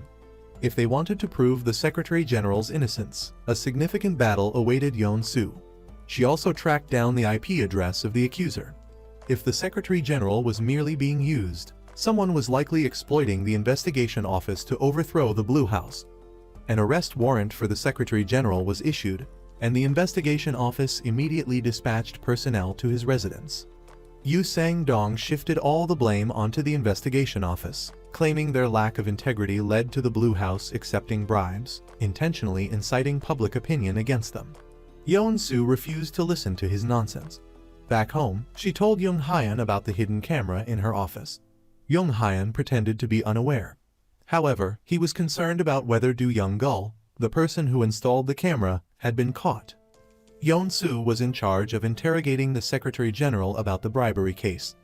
After watching the video, the Secretary General didn't deny the accusations and admitted to embezzling 5.23 billion won. However, he refused to reveal the briber's identity, only suggesting it might be someone trying to help him during a difficult time. He repeatedly emphasized that he acted alone, seemingly trying to protect someone. Yeon-soo insisted she wouldn't rely solely on his testimony and would investigate thoroughly. At that moment, a large crowd gathered outside, protesting and demanding the disbandment of the investigation office. Seeing Yeon-soo emerge, they chased her car, even throwing rotten eggs at it. Im Hyang-rak and Yu Sang-dong's collaboration proved successful, taking down both the Blue House and the investigation office with one move. Yeon-soo pondered the Secretary General's words and his troubled demeanor. Public opinion was fiercely critical of her. She didn't want to implicate the investigation office. Yong Hyun subtly reminded her to keep a closer eye on the security team captain, but Yeon-soo didn't seem too concerned. After the Secretary General's arrest, Do Young-gul reported the hidden camera incident to Yeon-soo, claiming 2 construction workers were responsible and had since left the country, making further investigation impossible. Reporting it to the police would be futile. However, Yeon-soo insisted on involving the police. Do Young-gul employed psychological tactics, admitting his oversight and even submitting a resignation letter. He knew Yeon-soo wouldn't hold him accountable. She immediately tore up the resignation letter. Cheol-hun found a picture of the person who spread the video, but they didn't recognize Park Hoon. They were determined to find him. Just then, news broke that the Secretary General had committed suicide. He left a suicide note confessing to everything. Yeon-soo was stunned and devastated by the news. The next day, Yeon-soo attended the Secretary General's funeral, knowing another innocent life had been lost. She expressed her remorse to his family, but they responded with anger and accusations. Yeon-soo remained silent. She wouldn't let this matter rest, not wanting to see anyone else disappointed in her after Hwang Young-ho's case. Im Hyung-rak successfully blocked the financial transparency draft and planned to continue the treasure appraisal project the following week. He gave Park Won-jung a sum of money as a reward for completing the task. Young Hyun told Yeon-soo that this wasn't her fault and that someone was deliberately framing her. This reminded Yeon-soo of Kim Tae-yol. That year, during the first student council meeting, Kim Tae-yol encouraged students to speak out against the corrupt government. At that time, Lee Suk-kyu had been assigned to keep an eye on Yeon-soo. He was supposed to report back to the organization about these illegal gatherings. However, if he reported to the organization, Yeon-soo would also be implicated. Just as he was hesitating, Do Young-gul led a group of people to raid the meeting, brutally attacking those gathered with clubs. Yeon-soo was also injured in the incident. Lee Suk-kyu quickly pulled her away and hid her, even confronting Do Young-gul. But Kim Tae-yol wasn't so lucky. During the incident, he was captured and beaten by Do Young-gul. Yeon-soo cried for a long time because of this. The next day, Yeon-soo visited Hwang Young-ho in the hospital. Hwang Young-ho's mental state wasn't what it used to be, but he still encouraged Yeon-soo to persevere. He told her that only by excelling as the director of the investigation office could she prevent others from suffering injustice. Yu Sang-dong sent people to the investigation office to pressure Dong-woo into signing a document transferring evidence. They assumed Dong-woo had been bribed. But unexpectedly, he was a man of principle. He flatly refused to sign the document and demanded that the troublemakers be removed. After the Secretary General's death, the Seoul Prosecutor's Office intervened, criticizing the investigation office for refusing to hand over evidence. Therefore, they would conduct their own investigation into the bribery, emphasizing that they would follow proper procedures and show no leniency, unlike the investigation office. At this moment, Young Hyun received a call. The caller claimed to be the one who killed Kim Tae-yol all those years ago, a man named Park Do-sik. Young Hyun went to Park Do-sik's house, only to find him living alone in a dilapidated house, frail and riddled with illness. Before passing away, he decided to tell Young Hyun that someone else had killed Kim Tae-yol. That year, Park Do-sik was coerced. He thought he would receive a hefty sum of money and a house for taking the fall. Instead, he received nothing and spent 29 years in prison. Suddenly, Park Do-sik fainted from hunger, using his last bit of strength to ask Young Hyun to buy him some food. Young Hyun quickly ran to the supermarket to buy him something to eat. At that moment, Park Do-sik dreamed of being threatened years ago. Fear overwhelmed him, causing him to thrash about even in his delirium. Young Hyun returned with the food and was about to go upstairs when he noticed a stranger walking past him. He sensed something was wrong and quickly ran up to Park Do-sik's apartment, only to discover he had been murdered. Young Hyun was about to call the police, but his special circumstances prevented him from revealing himself. Yeon-soo announced at the press conference that she would definitely catch the person who bribed the high-ranking officials. However, the bribery evidence had been taken by the Seoul authorities, who would not readily hand it over. After all, these powers previously belonged to the prosecution, and now they belonged to the investigation office. Yu Sang-dong, as a prosecutor, naturally wouldn't accept this and ordered Kwak Moon-hyum to transfer the money bribed to the Secretary General to the President. Im Hyung-rak was the powerful force behind the scenes, the one truly manipulating everything. Yeon-soo had evidence of Kwak Moon-hyun's crimes, but the investigation office investigating a prosecutor was unprecedented in Korean history. Everyone felt it was risky, but Yeon-soo, undeterred, ordered Dong-woo to make the arrest immediately. While Young-hyun was at the supermarket buying food, Park Do-sik was murdered. Who was so desperate to silence him? Young-hyun was about to call the police but feared his identity would be exposed. He remembered seeing a man with blood on him downstairs earlier. The killer must not be far. Young-hyun quickly ran downstairs, chasing after the fleeing murderer. Upon being discovered, the murderer quickly drove away. Young-hyun threw his GPS-enabled watch into the car and memorized the license plate. At that moment, the police suddenly appeared. Seeing the situation, Young-hyun quickly turned and fled. It was all part of Do Young-gul's plan. The police quickly surrounded all the exits. In the end, Young-hyun had no choice but to surrender. After Kwak Moon-hyun's emergency arrest, he flew into a rage in his cell. He hadn't considered that ordering his subordinates to seize the evidence would be construed as obstructing the investigation of their own office. Yeon-soo presented the video from the press conference as evidence. But Kwak Moon-hyun's motto was always, "I won't shed a tear until I see the coffin." Yeon-soo had to use the 48-hour detention period to quickly obtain a formal arrest warrant. The police discovered Park Do-sik's body in his room. Coincidentally, Young-hyun was nearby and was immediately treated as a suspect, arrested on the spot. Do Young-gul's two birds with one stone plan had succeeded. If Young-hyun became a convicted murderer, it would undoubtedly damage Yeon-soo's position. Seung-gu couldn't reach his father and was worried, so he called the nursing home his father frequented. Young-hyun was still trying to defend himself. Because the murderer had switched license plates midway, the police didn't believe him. To avoid further suspicion, Young-hyun used his Lee Suk-kyu identity to report to the police. Do Young-gul never dreamed that Young-hyun would use the Lee Suk-kyu identity. The nursing home informed Seung-gu, "Mr. Lee passed away 2 months ago." Seung-gu couldn't believe his father had lied to him. After the interrogation, Kwak Moon-hyun still refused to return the evidence. But seeing Yeon-soo's confidence, he started to worry. After all, Young-hyun was former intelligence. 2 junior police officers were no match for him. While being transported to the police station, Young-hyun quickly escaped. Returning home, Yeon-soo didn't find her husband but found Seung-gu alone and angry, hiding under the covers, ranting about his father's lies.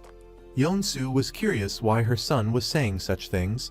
To escape the police, Young-hyun ran into an alley, changed clothes, and quickly used his phone to locate the murderer via his watch's GPS.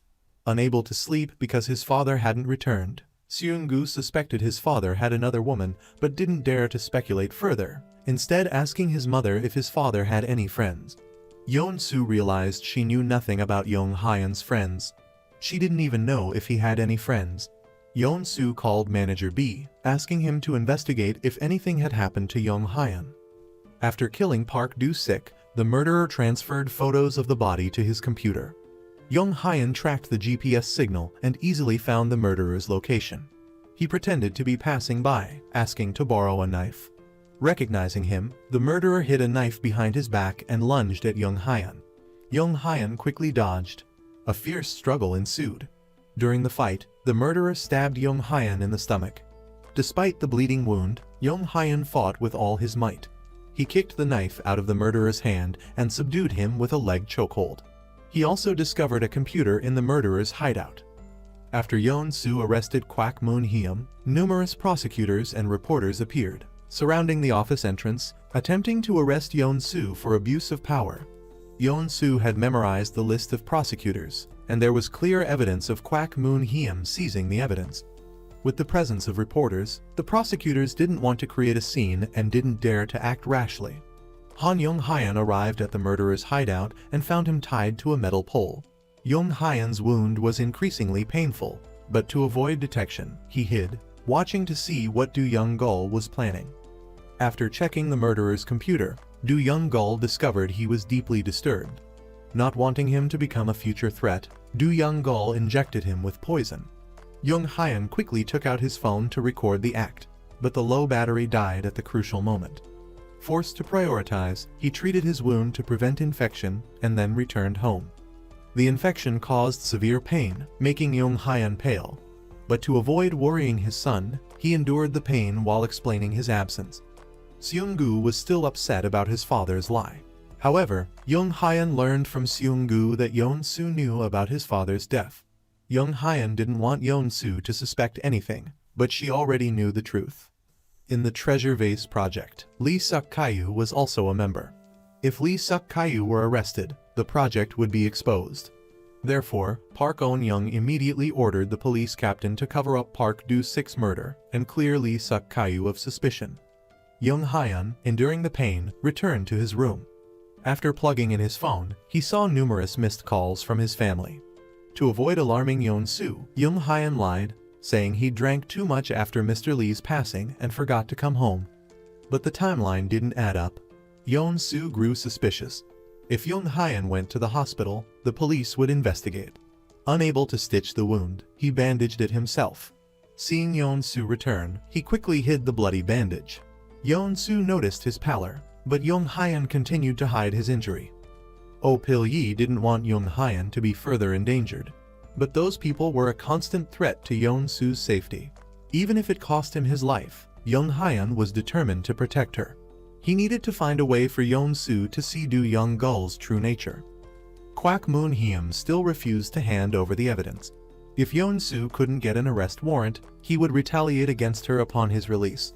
Yeon-soo urged him to confess. Seeing Kwak Moon-hyum unrepentant, Yeon-soo brought up the case of Officer Oh Bo-sung. Years ago, Officer Oh Bo-sung uncovered corruption by the chief prosecutor. For investigating the prosecutor, Kwak Moon-hyum framed him, resulting in a death sentence. Fearing Yeon-soo would reopen the case, Kwak Moon-hyum finally gave in, calling the deputy prosecutor. Yeon-soo immediately released him. Kwak Moon-hyum went to see Im Hyung-rak, who was displeased to see him. He disagreed with Kwak Moon-hyum returning the evidence. Kwak Moon-hyum left angrily. Sang-ah invited Yeon-soo for a late-night meal, but Yeon-soo remained melancholic. Arriving home, Young Hyun saw Go Yoon-ju waiting. He got out of the car to speak with her. Go Yoon-ju suddenly brought up the past and hugged him. Young Hyun didn't push her away. Yeon-soo witnessed this, her emotions swirling in a complex mix. Back when Sang-ah and Yeon-soo were in college, they were close friends. When Yeon-soo started dating Young Hyun, she introduced him to Sang-ah. At their first meeting, Sang-ah tried to investigate Young Hyun's background. He said he grew up in an orphanage and became a working student. He didn't remember his parents but had vivid memories of his childhood, which made Sang-ah suspicious.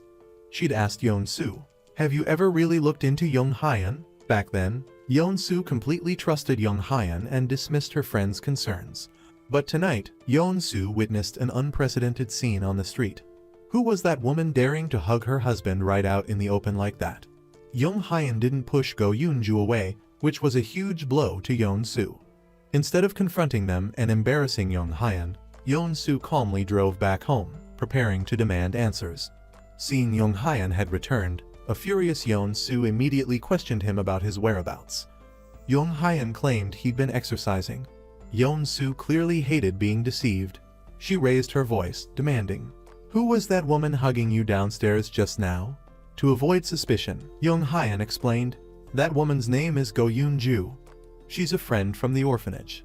She heard I'd become the director of the investigative office, so she came to see me. We were close like siblings back then, so we hugged when we saw each other." This explanation temporarily appeased Yeon-soo's anger. However, she was still bothered. She realized she didn't really understand Young Hyun as well as she thought she did. The next morning, Yeon-soo couldn't even bring herself to eat breakfast. After saying goodbye to her 2 children, she left for work. She was distracted all day. Manager B also noticed she didn't look well. Meanwhile, Young Hyun possessed evidence of Do Young-gul's murder. If the video were sent to the media, Do Young-gul would be finished. Therefore, Do Young-gul purposely arranged a meeting with Young Hyun on the rooftop, setting an ambush with 2 of his men. As Young Hyun arrived, they attacked him with clubs. Do Young-gul viciously kicked Young Hyun's recently healed abdominal wound. Young Hyun crumpled to the ground in pain, unable to stand. Do Young-gul threatened to kill Yeon-soo if Young Hyun didn't hand over the video. Unbeknownst to Do Young-gul, Young Hyun had hidden his phone in his shoe and recorded the entire conversation. While the video didn't actually show Do Young-gul committing the murder, Young Hyun was willing to risk his life to protect Yeon-soo and expose Do Young-gul. Yeon-soo, however, was completely unaware of Young Hyun's sacrifice. She remained convinced that the relationship between Young Hyun and Go Yoon-ju wasn't as simple as it seemed. Sang-ah, understanding Yeon-soo well, brought her 3 hamburgers to comfort her, knowing she wouldn't have eaten properly after last night's incident. Yeon-soo told Sang-ah, "That woman was a friend of Young Hyun's from the orphanage. They're just close like siblings." Sang-ah didn't believe her, but she didn't pry further. After all, Young Hyun had always treated Yeon-soo well. Yeon-soo couldn't accuse him based solely on this incident. That evening, after returning home, Jun-soo hugged Young Hyun, begging him not to keep any secrets. The investigative office had obtained all the evidence of the Secretary General's embezzlement. However, the most crucial piece of evidence, the bag containing the money, was in Yeon-soo's possession. If Yeon-soo investigated the bag, it would be detrimental to Im Hyung-rak. Unable to tolerate this, Im Hyung-rak vented his fury at Park Won-jong and Do Young-gul. To investigate the matter, Yeon-soo visited the Secretary General's daughter.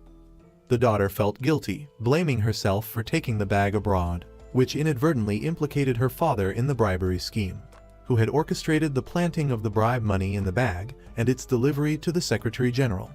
Yeon-soo was determined to clear his name, but she needed the daughter's cooperation. As usual, Young Hyun went to the room across the street, but was spotted by Do Young-gul's men.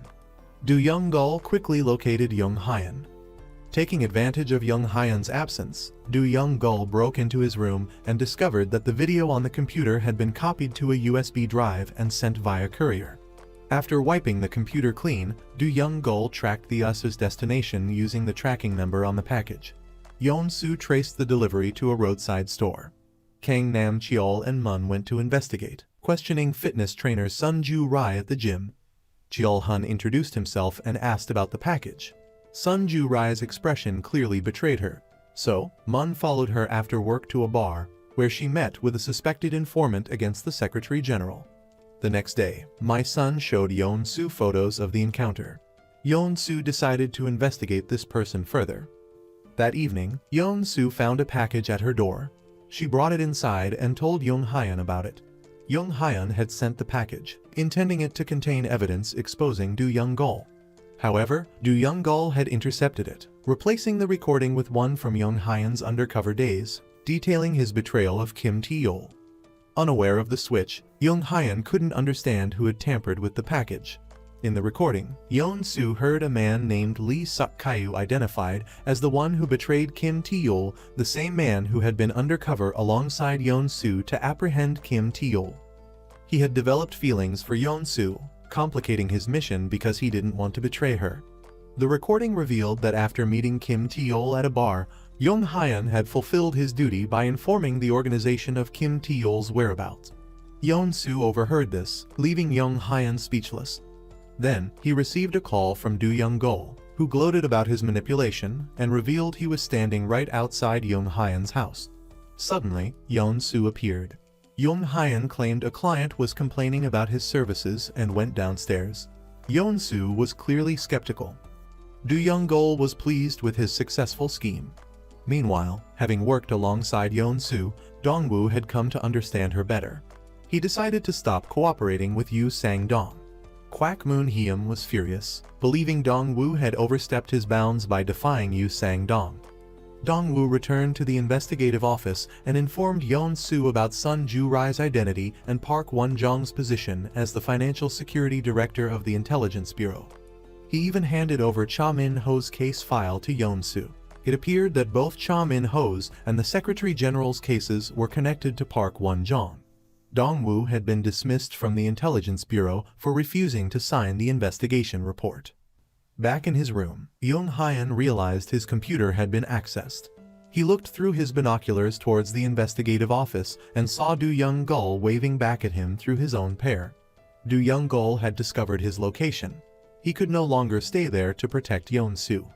Park Won-jong, a level 3 employee at the Intelligence Bureau, was the target of their investigation. He was also the one who had reported the Secretary General for bribery. presenting a prime opportunity to investigate him. Yeon-soo decided to proceed discreetly, aware of the powerful and ruthless forces backing this group. Young Hyun told Oh Pil-yi about Do Young-gul's threat and the recording. Oh Pil-yi was the captain mentioned in the recording. He had advised Young Hyun to back down. Though Lee Suk-kyu had initially revealed Kim Tae-yeol's location, he had then moved him elsewhere, leaving the organization empty-handed.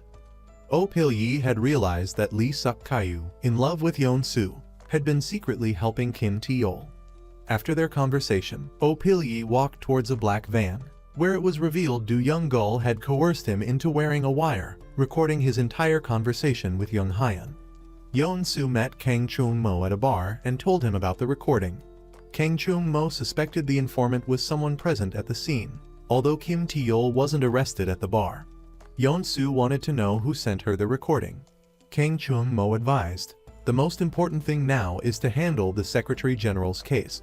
The sender's intention is to distract you from it."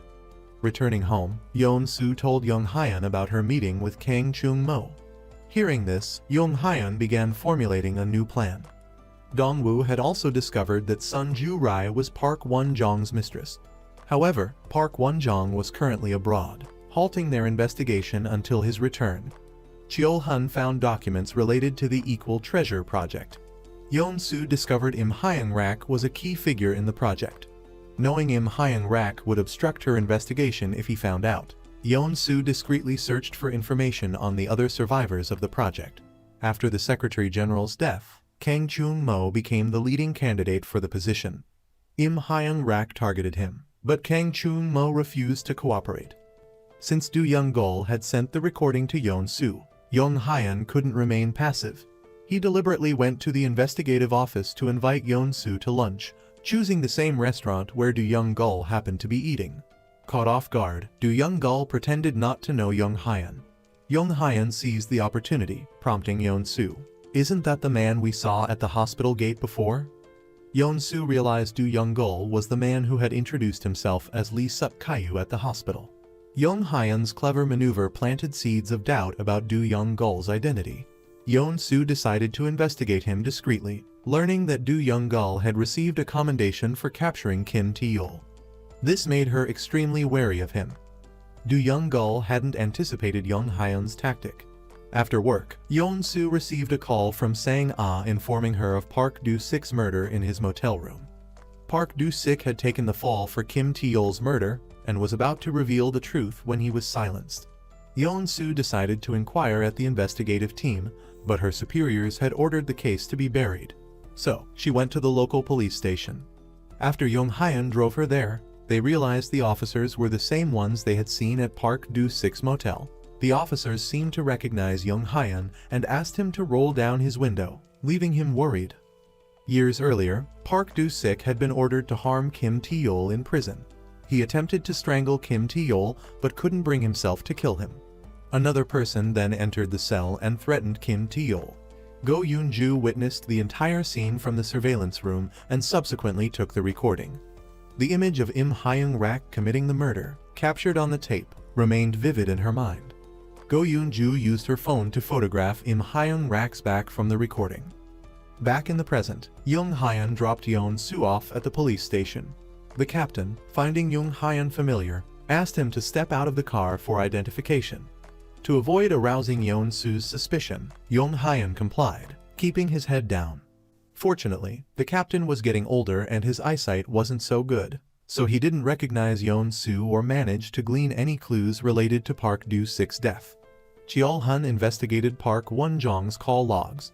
After Cha Min-ho's death, Park Won-jong had called the captain of the investigative team, the same one who had previously kicked Cheol-hun off the team. Dong-woo suddenly remembered the black box memory card in Cha Min-ho's car, thinking it might hold some clues. He and Cheol-hun immediately rushed to the junkyard. Park Do-sik had died suddenly and mysteriously. Yeon-soo asked Manager B to approach the captain of the investigative team to inquire about the cause of Park Do-sik's death. Since Yeon-soo had asked, Manager B reluctantly agreed. Yeon-soo had just sat down when she received a new letter. The letter stated that someone had witnessed the murder of Kim Tae-yeol and that the person arrested wasn't the real culprit. The letter included 3 photos depicting the scene of Kim Tae-yeol's murder. Yeon-soo was shocked, but unable to clearly make out the murderer's face. She immediately replied to the letter, requesting a meeting.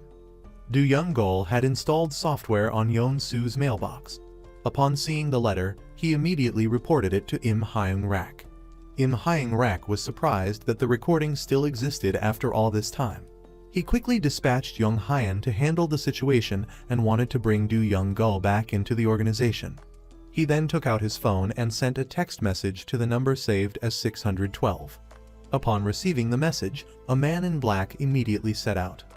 Dong-woo and Cheol-hun investigated the records of Cha Min-ho's death, confirming that the captain of the investigative team had tampered with the case, but he certainly wasn't acting alone.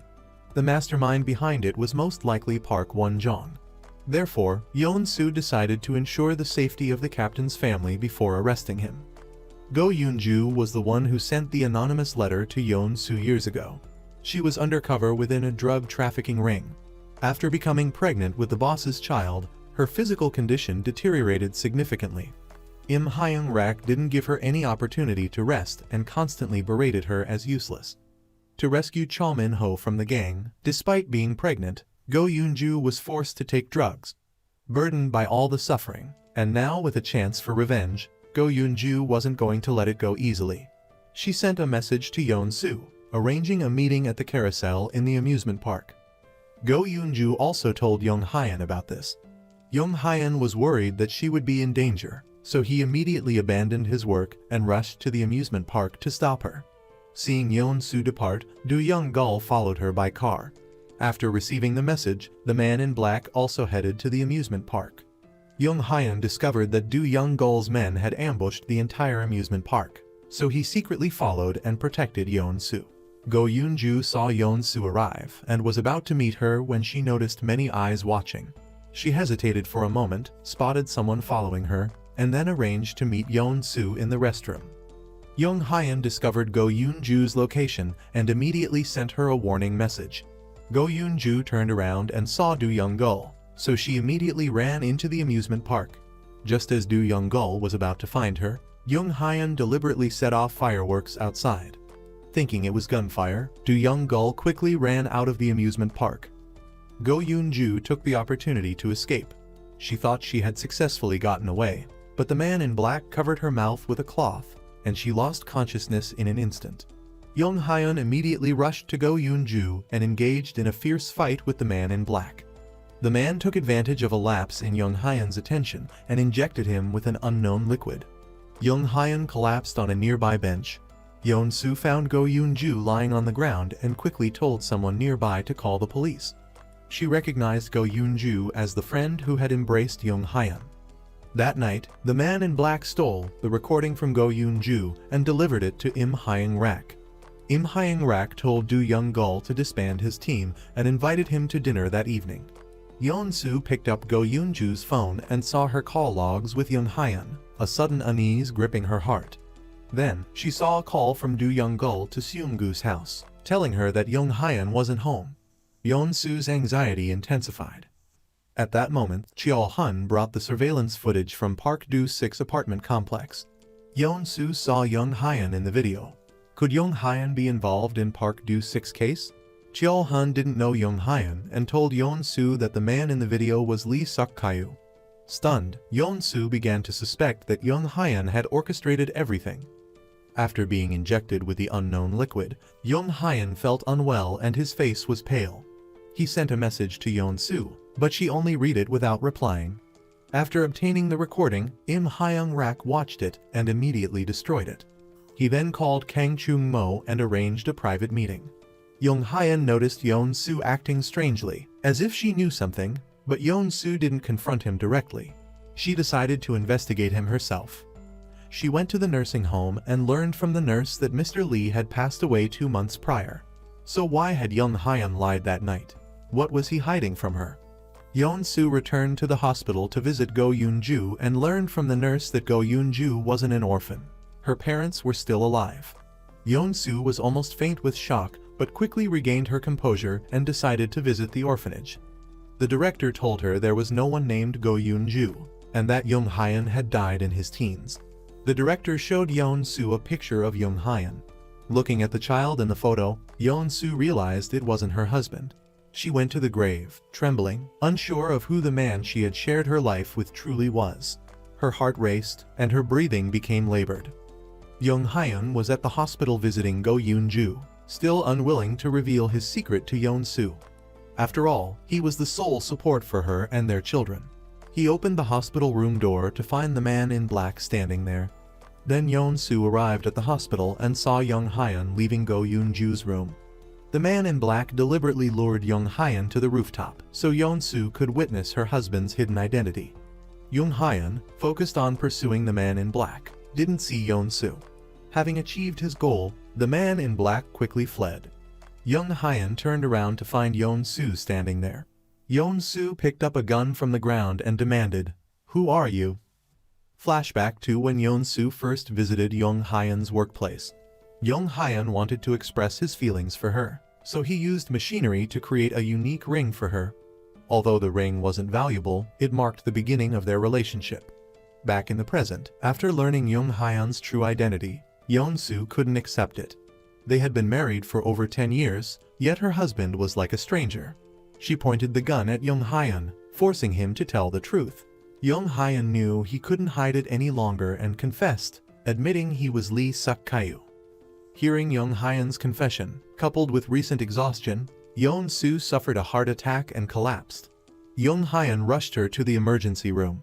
When Yeon-soo woke up, Young Hyun told her about his identity and mission. His name was Lee Suk-kyu, and he attended the police academy. During his sophomore year, he was recruited into an organization and became an intelligence agent. His first mission was to infiltrate Kim Tae-yeol's group, investigate its members, and apprehend Kim Tae-yeol. Yeon-soo couldn't believe these words were coming from Young Hyun's mouth. But she was certain that Young Hyun had initially approached her under false pretenses, using his undercover identity to gain her trust, ultimately leading to Kim Tae-yeol's arrest and death. Young Hyun quickly explained that he had betrayed the organization long ago for her, but Yeon-soo didn't believe him. For her, the real Young Hyun was dead. Who was this Lee Suk-kyu standing before her, and why had he been undercover by her side for so many years? She couldn't comprehend it, making it impossible to forgive him in that moment.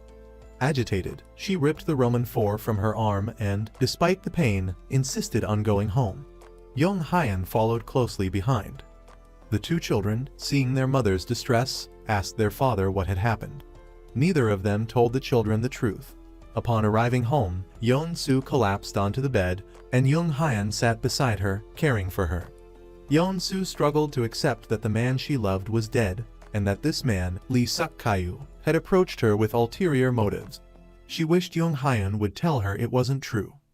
Young Hyun didn't deny it. He recalled their first meeting at Hwang Yong-ho's trial, where Yeon-soo's defiant demeanor had captured his attention. Subsequent events solidified his feelings for her.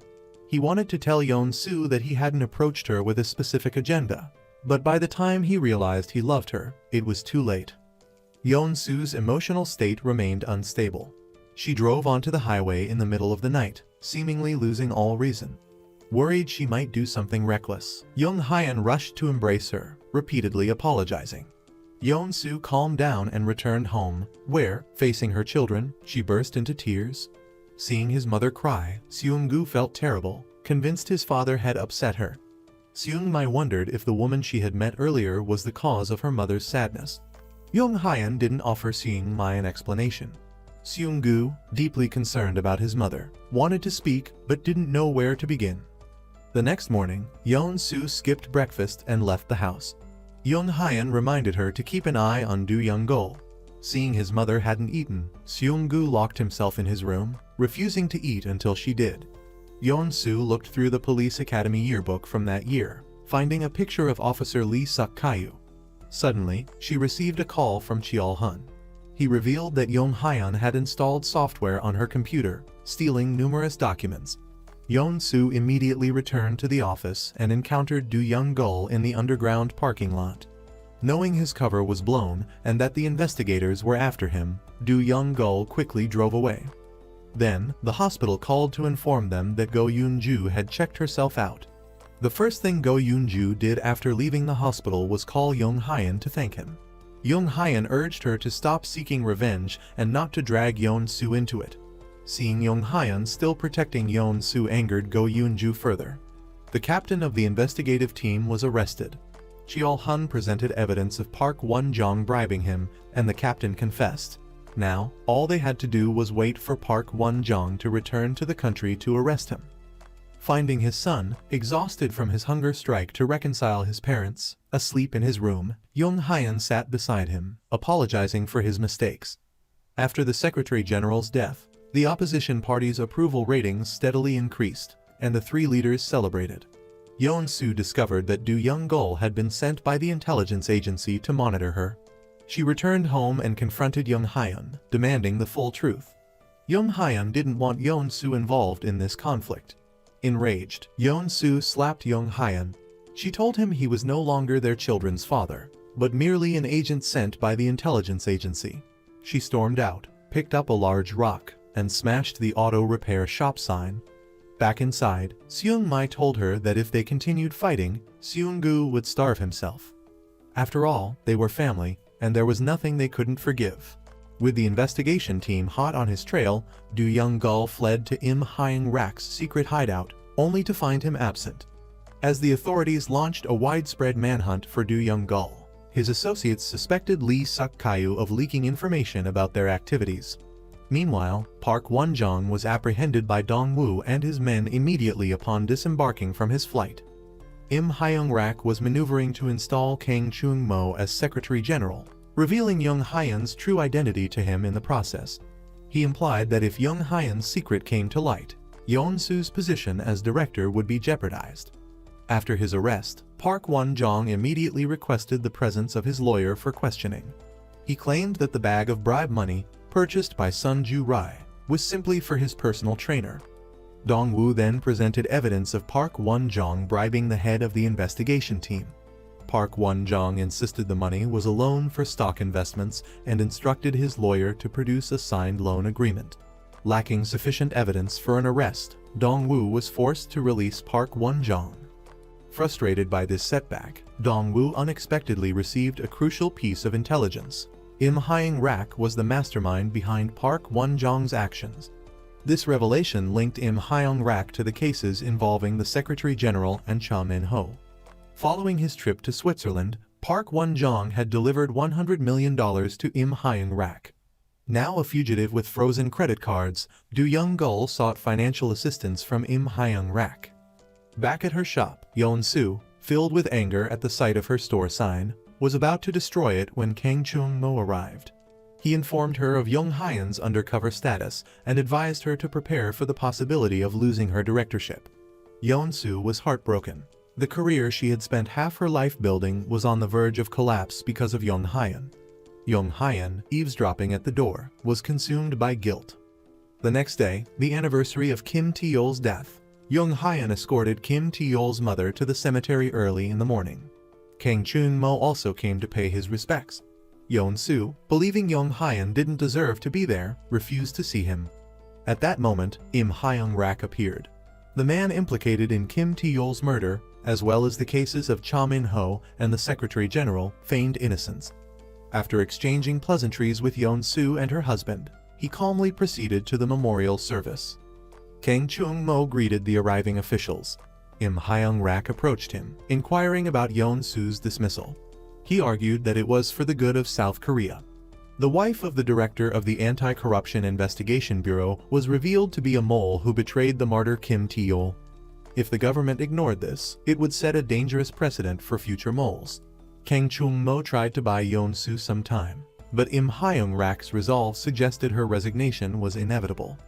Yeon-soo deliberately brought up Kim Tae-yeol in conversation with Im Hyung-rak. He responded with feigned grief, claiming to empathize deeply with Kim Tae-yeol's sacrifice as a fellow patriot. Pretending not to know Young Hyun in front of Yeon-soo, Im Hyung-rak mentioned the connection between Kim Tae-yeol and Young Hyun, pointing out that since Kim Tae-yeol and Yeon-soo attended the same school, Young Hyun must have known him too. To further sow discord, Im Hyung-rak likened Kim Tae-yeol's death to 9/11, emphasizing its unforgettable impact. Young Hyun directly questioned Im Hyung-rak about his role in pursuing student protesters in the past, a question Im Hyung-rak evaded. The memorial service commenced, with all attendees gathered and lined up before Kim Tae-yeol's grave. Im Hyung-rak put on a convincing display of grief, expertly concealing his role as the true perpetrator. After the service, Kang Chung-mo urged Yeon-soo to resign voluntarily within a week. Yeon-soo possessed substantial evidence pointing to the Secretary General's killer, but she couldn't reveal the culprit yet. Resigning now would allow the murderer to escape justice. She pleaded with Kang Chung-mo for another week to uncover the truth. Noticing their serious discussion, Im Hyung-rak deliberately interrupted Yeon-soo and Kang Chung-mo, then discreetly followed Yeon-soo's car. Back at the office, Yeon-soo watched Im Hyung-rak's press conference addressing questions about the fund. Dong-woo suddenly entered, presenting her with a photograph incriminating both Park Won-jong and Im Hyung-rak. The photo clearly showed Im Hyung-rak receiving the bag of money Park Won-jong had brought from Switzerland. Following Do Young-gul's orders, Oh Pil-yi met with Young Hyun at a cafe. Do Young-gul wanted Oh Pil-yi to intimidate Young Hyun, warning him of Im Hyung-rak's involvement and urging him to stay out of the affair. Young Hyun refused, stating he couldn't stand by while Yeon-soo was threatened. He declared that dealing with someone as ruthless as Im Hyung-rak required fighting fire with fire. Oh Pil-yi exaggerated the situation, advising Young Hyun to convince Yeon-soo to resign, but Young Hyun remained steadfast. Returning home, Young Hyun organized all the documents related to the treasure vase project and handed them to Yeon-soo, revealing his true identity in the process. He explained that Cha Min-ho's attempted murder was linked to these documents, a dangerous set of files pertaining to the treasure vase project, which had long been in Im Hyung-rak's possession. These same documents were used by Do Young-gul to coerce Young Hyun into preventing Yeon-soo's appointment as director. These files held the key to bringing down Im Hyung-rak. Yeon-soo examined the list of undercover agents, which included Young Hyun, still struggling to accept the revelation. Young Hyun requested that they explain everything to their children before the truth became public. The following day, Yeon-soo was distracted. Manager B, noticing her distress, listened as she confided in him, seeking his advice. With only a week to find evidence against Im Hyung-rak or face dismissal by the Blue House, Yeon-soo decided against secrecy. She called a meeting and informed her team. Manager B discreetly concealed the document revealing Lee Suk-kyu's involvement in the treasure vase project, preventing the others from discovering it. They agreed to investigate the project. Young Hyun copied recipes into a notebook. Seung-gu, puzzled by his father's actions, didn't know how to ask him about it. Later, while tidying up, Young Hyun noticed documents related to Park Won-jong on Yeon-soo's desk. He discovered a crucial figure in the treasure vase project, Kang Woon-ja, Park Won-jong's mother-in-law. Dong-woo and Park Won-jong met at a golf course. Dong-woo casually mentioned Park Won-jong's mother-in-law, triggering a noticeable reaction. As Park Won-jong was about to leave, he received a call from his mother-in-law, informing him that she had been summoned by the investigation bureau. Realizing he was under scrutiny, Park Won-jong returned to his office, furious with his subordinates. He was deeply concerned about the discovery of the 8.3 billion won transfer to his mother-in-law. Alerted to the investigation, Im Hyung-rak ordered Do Young-gul to apprehend Park Won-jong. Discovering his travel was restricted, Park Won-jong realized Im Hyung-rak might silence him permanently. Cheol-hun, tailing Park Won-jong, inadvertently lost him. Knowing his situation was exposed, Park Won-jong attempted to confess to Im Hyung-rak, but through his phone's camera, he saw Do Young-gul approaching his house. Fearing for his life, Park Won-jong fled to Yeon-soo's home. Only Young Hyun was present. Park Won-jong urged him to call Yeon-soo, claiming he possessed incriminating evidence against Im Hyung-rak and offering it in exchange for his safety. Wary of Im Hyung-rak's pervasive influence, he refused to involve official channels. Yeon-soo instructed Young Hyun to detain Park Won-jong. Young Hyun persuaded Park Won-jong to get into his car, then drove him to Im Hyung-rak's residence, staging a scene to subdue Im Hyung-rak's men. Seizing the opportunity, Park Won-jong retrieved a tablet hidden in Im Hyung-rak's safe. After handing it to Young Hyun, he quickly escaped. Returning, Do Young-gul armed himself and pursued Young Hyun. Oh Pil-yi urged Jung Hyun to flee and then drove to assist him and Park Won-jong. Park Won-jong, sensing Yeon-su's unwillingness to cooperate, snatched the tablet and abruptly jumped out of the moving car while Jung Hyun was distracted. However, he was captured by Do Young-gul during his escape. Park Won-jong proposed that he and Do Young-gul take the tablet to Switzerland to exchange it for 370 billion won. Unbeknownst to them, Jung Hyun had already switched the tablet. Mid-journey, Oh Pil-yi knocked Jung Hyun unconscious and stole the real tablet. Jung Hyun regained consciousness after Yeon-su and manager B arrived but didn't reveal the theft. Despite seeing Jung Hyun's bleeding head wound, Yeon-su feigned indifference. Im Hyung-rak threatened Oh Pil-yi, demanding the tablet in exchange for a hefty reward or death. Motivated by greed, Oh Pil-yi betrayed his conscience, handing the tablet to Im Hyung-rak, only to receive a pittance. Im Hyung-rak then held Oh Pil-yi at gunpoint, warning him to stay silent. Regret came too late for Oh Pil-yi. Unaware of the tablet's retrieval, Park Won-jong remained convinced it contained 370 billion won of taxpayer money, which Do Young-gul had coerced him into signing over. After assaulting him, Do Young-gul departed. Then, a young man approached Park Won-jong. After tending to his wounds, Jung Hyun found Oh Pil-yi at a roadside bar. Oh Pil-yi, consumed by regret, lamented his greed and betrayal. Enraged, Jung Hyun left. The next day, Im Hyung-rak learned that Yeon-su possessed part of the treasure vase list, despite the original's supposed destruction. He had underestimated Lee Suk-kyu. Im Hyung-rak used a different phone to send a message, "Fishing zone open." After preparing dinner, Jung Hyun was injected with a syringe by an unknown assailant while on a walk. The scene then flashed back to Kim Tae-yeol, still alive. He orchestrated Im Hyung-rak's abduction, presenting him with documents about Jang Kai-han, continuing the narrative from the previous installment. After Jung Hyun was injected in the neck by a man with a syringe, he lost consciousness and was locked in the trunk of a car, completely immobilized. Yeon-su and Go Yoon-ju met on a rooftop. Go Yoon-ju told her that the murderer of Kim Tae-yeol was Im Hyung-rak. He was the mastermind behind everything, and the evidence she once possessed had been stolen, making it difficult to apprehend him. Jung Hyun had chosen to sacrifice everything for Yeon-su, something Go Yoon-ju understood even better than Yeon-su herself, though it seemed Yeon-su couldn't grasp this. Seung-gu and Seung-mi only found their dog near the park, but their father was nowhere to be seen. Meanwhile, Kang Chung-mo's stance had shifted drastically since learning about Jung Hyun's undercover status. He seemed distrustful of Yeon-su. Even if she told him that Im Hyung-rak was Kim Tae-yeol's murderer, he wouldn't be surprised. He believed the priority was for Yeon-su to resign, preventing her personal affairs from impacting the Blue House's reputation. Yeon-su only wanted to follow her convictions, to punish criminals and those embezzling state funds. Kang Chung-mo sarcastically questioned her ability to protect the country when she couldn't even see through the deception of her own husband. Jung Hyun was abducted by Im Hyung-rak and taken to a riverbank. His mouth and hands were bound with tape, and a heavy iron weight was tied to his legs. As Jung Hyun struggled to free himself, Im Hyung-rak kicked him into the river and fired multiple shots at him.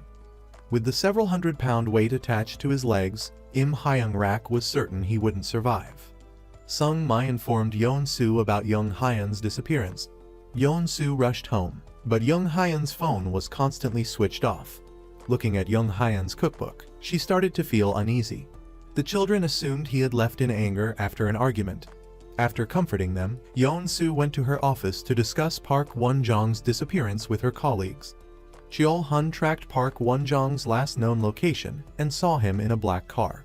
This wasn't a significant lead, however, as the car was Jung Hyun's, and Yeon-su herself had arranged it. The most crucial task was figuring out how to arrest Im Hyung-rak. Im Hyung-rak had cultivated a clean and upright image, presenting himself as a self-made man, which made it difficult to find evidence of his wrongdoing. Yeon-su insisted they had to find a way to catch him. She then asked Manager B to stay behind and informed him about Jung Hyun's disappearance, asking him to investigate the last known locations of his phone and car. Do Young-gul learned from Im Hyung-rak that Jung Hyun had been killed. Im Hyung-rak instructed him to keep an eye out for bodies appearing near the river. Do Young-gul, skeptical of Jung Hyun's death, visited his auto repair shop and confirmed his disappearance with Seung-gu. However, without seeing the body himself, he remained uneasy. Im Hyung-rak told him he wasn't in a position to give him orders. The next day, Yeon-soo received a notification from the local police. They had found Young Hyun's phone and watch by the roadside. Opening his phone, she saw a picture of their family and felt a surge of anxiety, fearing the worst had happened to him. Kang Chung-mo became the new Secretary General. Im Hyung-rak paid him a visit to offer congratulations. Kang Chung-mo promised Im Hyung-rak that he would force Yeon-soo to resign within 2 days. Kang Chung-mo didn't care about Im Hyung-rak's past actions. As long as someone could benefit the country, he would support them fully. There seemed to be a hidden meaning behind his words. Sang-ah received a request from her editor-in-chief to write an article about Yeon-soo's broken promises. She found it strange and wondered why editor-in-chief Song was so fixated on Yeon-soo. That evening, the police recovered a man's body from the river. Manager B immediately informed Yeon-soo, advising her to prepare herself mentally. Yeon-soo was afraid to think further, fearing Young Hyun was gone forever. Yeon-soo went to the auto repair shop alone. Upon entering, she heard a strange noise. Slightly frightened, she stepped back and looked up. It was Young Hyun, covered in wounds. She rushed to embrace him, her heart aching at the sight of his injuries, wondering what he had endured. Young Hyun told her that Im Hyung-rak wanted him dead. The best course of action was to make everyone believe he was dead. Otherwise, Im Hyung-rak wouldn't let him go. Suddenly, Yeon-soo received a call from Sang-ae, who told her that editor-in-chief Song would be playing golf with Sang-dong and Im Hyung-rak the next day. To protect his family, Young Hyun had to remain hidden for now. Yeon-soo agreed to follow his plan. It turned out that after being thrown into the river, Young Hyun, using his training and remaining strength, managed to free himself from the heavy iron weight and swim to a small boat, eventually making his way to Oh Pil-ye's house. This is how he survived. Young Hyun asked Oh Pil-ye to take him to the golf course that night. The following day, editor-in-chief Song, Yoo Sang-dong, and Im Hyung-rak arrived at the golf course. Im Hyung-rak found a phone on the grass. Not thinking much of it, he handed it to a staff member. He then began discussing matters with Yoo Sang-dong. After their game, Im Hyung-rak went to the locker room and remembered the phone. Something felt amiss. He quickly gathered his belongings and went to the reception desk, but Young Hyun had already retrieved the phone. Im Hyung-rak didn't get a clear look at his face. He chased him to the parking lot and pulled out a gun. Young Hyun was prepared to confront him directly, but Oh Pil-ye intentionally used another car to distract Im Hyung-rak. After escaping, Young Hyun retrieved an audio recording of Im Hyung-rak's plan from the phone. The body recovered from the river was not Young Hyun, but Park Won-jong. Manager B was worried about the lack of news regarding Young Hyun, feeling anxious for his colleague. After work, the office staff decided to have Korean BBQ and drinks to relieve stress. Dong-woo ate heartily, determined to fight alongside Yeon-soo, risking everything. Young Hyun met Yeon-soo at the place they first met, a rundown black bean noodle restaurant. He gave her the recording. To protect his loved ones, he had to take down Im Hyung-rak himself. The next day, Yeon-soo and her team raided Im Hyung-rak's house, conducting a surprise inspection. Im Hyung-rak feigned composure, allowing them to search. As expected, they found nothing. Im Hyung-rak's residence was under state protection, and he could easily accuse them of abusing their authority. It was Seung-gu's birthday. Young Hyun would usually prepare a delicious meal for his son, but now they were out of contact. Soo-mai followed Young Hyun's recipes to cook dinner for Seung-gu, but the food was difficult to swallow. Seung-gu went to the auto repair shop and found a pot of stew.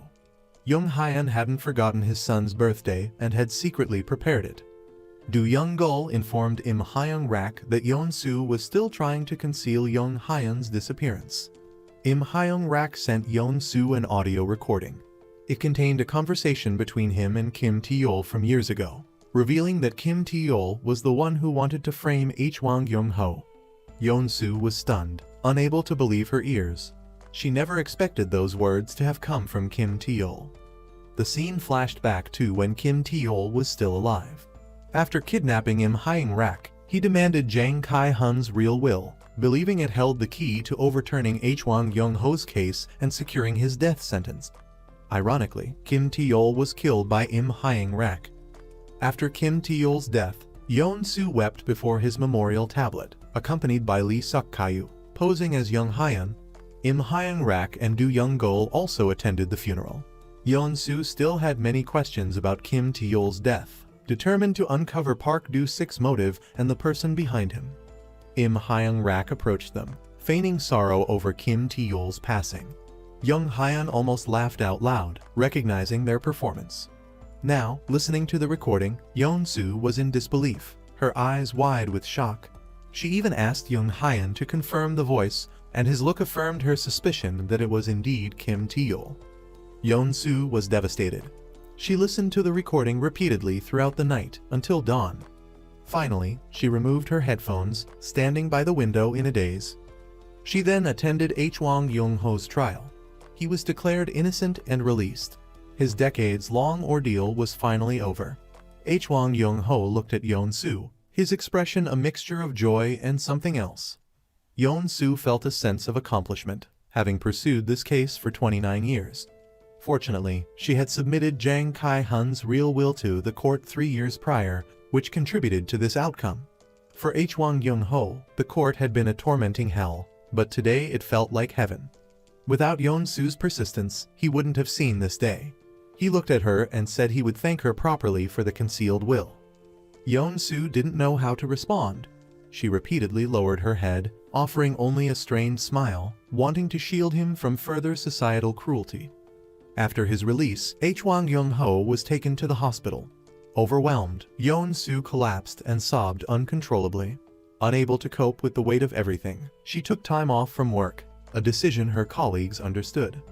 Im Hyang-rak's power made him a difficult target. Dong-woo produced documents showing that Im Hyang-rak had used special funds for personal investments, with returns doubling and tripling. They decided to investigate the accounts listed. Yeon-soo went to the beach alone, where Young Hyun joined her. She realized that everything she believed in had been a lie, unsure how to distinguish right from wrong.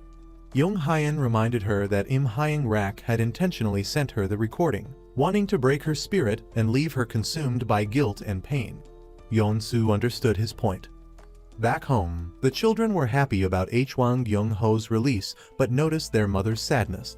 Remembering the seaweed soup Young Hyun had made, she reheated it for them. The kids knew the soup was their dad's creation after just one taste. It seemed Young Hyun could only appear sporadically, like Santa Claus. Currently, the investigative office was in a difficult position. Yu Sang-dong wanted to convince Dong-woo to cooperate with him again. After all, Yeon-soo was facing criticism and questioning from all sides. Yeon-soo knew deep down that she couldn't be defeated like this. The next day, Yeon-soo appeared at the press conference. A throng of reporters surrounded her. Yeon-soo didn't directly answer the reporters' questions. Kang Chung-mo announced that Yeon-soo's position as director would be officially suspended, citing accusations of abuse of power from the National Intelligence Service. Meanwhile, after being persuaded by Yu Sang-dong, Dong-woo temporarily took over Yeon-soo's position. Jeol-hun wanted to teach this traitor a lesson on Yeon-soo's behalf but was counterattacked by Dong-woo. Yeon-soo looked at Dong-woo with an impassive expression.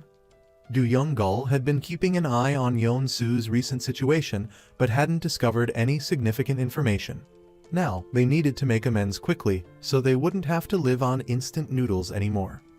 Finally, Young Hyun and Oh Pil-yi waited for Do Young-gul to appear at the exit. Young Hyun quickly captured his movements with his phone. Elsewhere, editor Song was personally writing an article about Yeon-soo's broken promises, preparing for a major media explosion. Sang tried to find an excuse to read the article beforehand, but the cautious editor Song didn't give anyone the opportunity.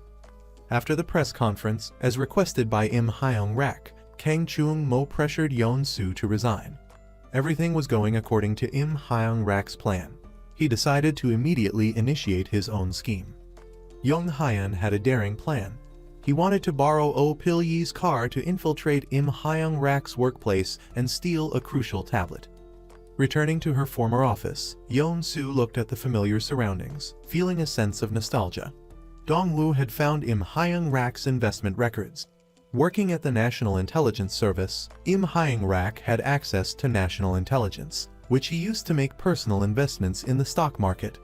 He then used the profits from these investments to bribe people, aiming to influence the presidential election. However, Im Hyang-rak had informants everywhere within the government. Furthermore, he had already transferred all the money to Switzerland. Cheol-hun discreetly followed Do Young-gol and discovered that he was ordering custom towels for the Equality and Harmony Party on Im Hyang-rak's behalf. Young-hyun snuck into the residence of one of Im Hyang-rak's subordinates and used specialized tools to bypass the security system, but he couldn't find what he was looking for. At that moment, a young man entered. Young-hyun hid in a corner, then suddenly sprang out, startling the young man. Later, Young-hyun went to the parking lot. Seeing that Young-hyun had successfully obtained an employee ID card, Oh Pil-yi finally breathed a sigh of relief. It seemed Young-hyun was truly capable. In reality, Young-hyun feared failure more than anyone. He had hidden his identity as Lee Suk-kyu for so many years, waking up from nightmares in a cold sweat. Even until Do Young-gon found him, he still thought he was dreaming. Now that his identity was exposed, much of the pressure was gone. But he still hoped to continue living as Young-hyun. The Justice Party Candidates Forum was about to begin. Yeon-soo drove there that night. Dong-woo and his men were waiting at the foot of the building. Yoo Sang-dong was on stage, rallying the crowd to change South Korea and support the Justice Party. He had successfully won the support of all the assemblymen present. After the meeting, he distributed commemorative gifts to each attendee. At that moment, the investigative office received a tip-off about Yoo Sang-dong illegally bribing assemblymen. But upon opening the gifts, they found only ordinary ceramic plates. The real bribes, orchestrated by Im Hyang-rak and carried out by Do Young-gol, had been switched to the Equality and Harmony Party's meeting, framing their assemblymen for accepting bribes. Fortunately, Yeon-soo discovered this in time. She went to the Equality and Harmony Party's gathering and handed the evidence to the police, proving that their commemorative gifts had been tampered with. Seeing the situation unravel, Do Young-gol quickly fled in his car. Dong-woo and his team blocked the other end of the road. He drew his gun and shot out Do Young-gol's tires. Do Young-gol abandoned his car and ran. His accomplices were arrested by the police. It turned out everyone had misunderstood Dong-woo. It was all part of Yeon-soo's plan. She had intentionally made Dong-woo appear as a traitor. After all, the members of the investigative office were always on the same side. After escaping, Do Young-gol immediately called Im Hyang-rak. Young-hyun had obtained an access card to the National Intelligence Service. Thanks to Oh Pil-yi's car, he easily passed through security. Upon learning that his access card was stolen, Im Hyang-rak rushed back to his office. Using Im Hyang-rak's fingerprint, which he had previously lifted from a safe, Young-hyun unlocked his office. He found the tablet. Just as he was about to leave with the evidence, he saw Im Hyang-rak approaching. Young-hyun quickly retreated back into the room. Furious that his tablet had been stolen, Im Hyang-rak flew into a rage. Young-hyun seized the opportunity to escape but was surrounded by guards at the exit. Spotting Young-hyun, Im Hyang-rak opened fire, but Young-hyun managed to break free. He jumped into Oh Pil-yi's waiting car and sped away, pursued by Im Hyang-rak's men, who continued shooting at them. During the chase, Oh Pil-yi was tragically shot. After stealing the tablet, Young-hyun left a message for Yeon-soo. She immediately called back, but no one answered. There seemed to be a car accident up ahead. As Yeon-soo was about to get out to check, a man approached her car. It was one of Im Hyang-rak's henchmen. Having botched the operation, Do Young-gol was severely beaten by Im Hyang-rak. At that moment, Im Hyang-rak received a message from his henchman, informing him that Yeon-soo was in his custody. Im Hyang-rak ordered Do Young-gol to deal with her. Due to excessive blood loss, Oh Pil-yi died on the way to the hospital. Just as Young-hyun arrived at the hospital entrance with Oh Pil-yi, he received a photo from Im Hyang-rak. Seeing that Yeon-soo had been kidnapped, Young-hyun was forced to leave Oh Pil-yi. He returned home to retrieve his gun and then rushed to the designated location to rescue his wife. Yeon-soo was now held captive by Im Hyang-rak. His henchman held a shotgun to her head. Unafraid, Yeon-soo tied her hair back and told Im Hyang-rak that even denial couldn't hide the crimes he had committed. But Im Hyung-rak repeatedly insisted that he acted for the good of the country, refusing to admit his guilt. He had achieved his current status through unscrupulous means. Now that Young Hyun had appeared and threatened to expose him, Im Hyung-rak felt he had to eliminate the threat completely. Yeon-soo was amazed at his audacity, still lying even when facing imminent death.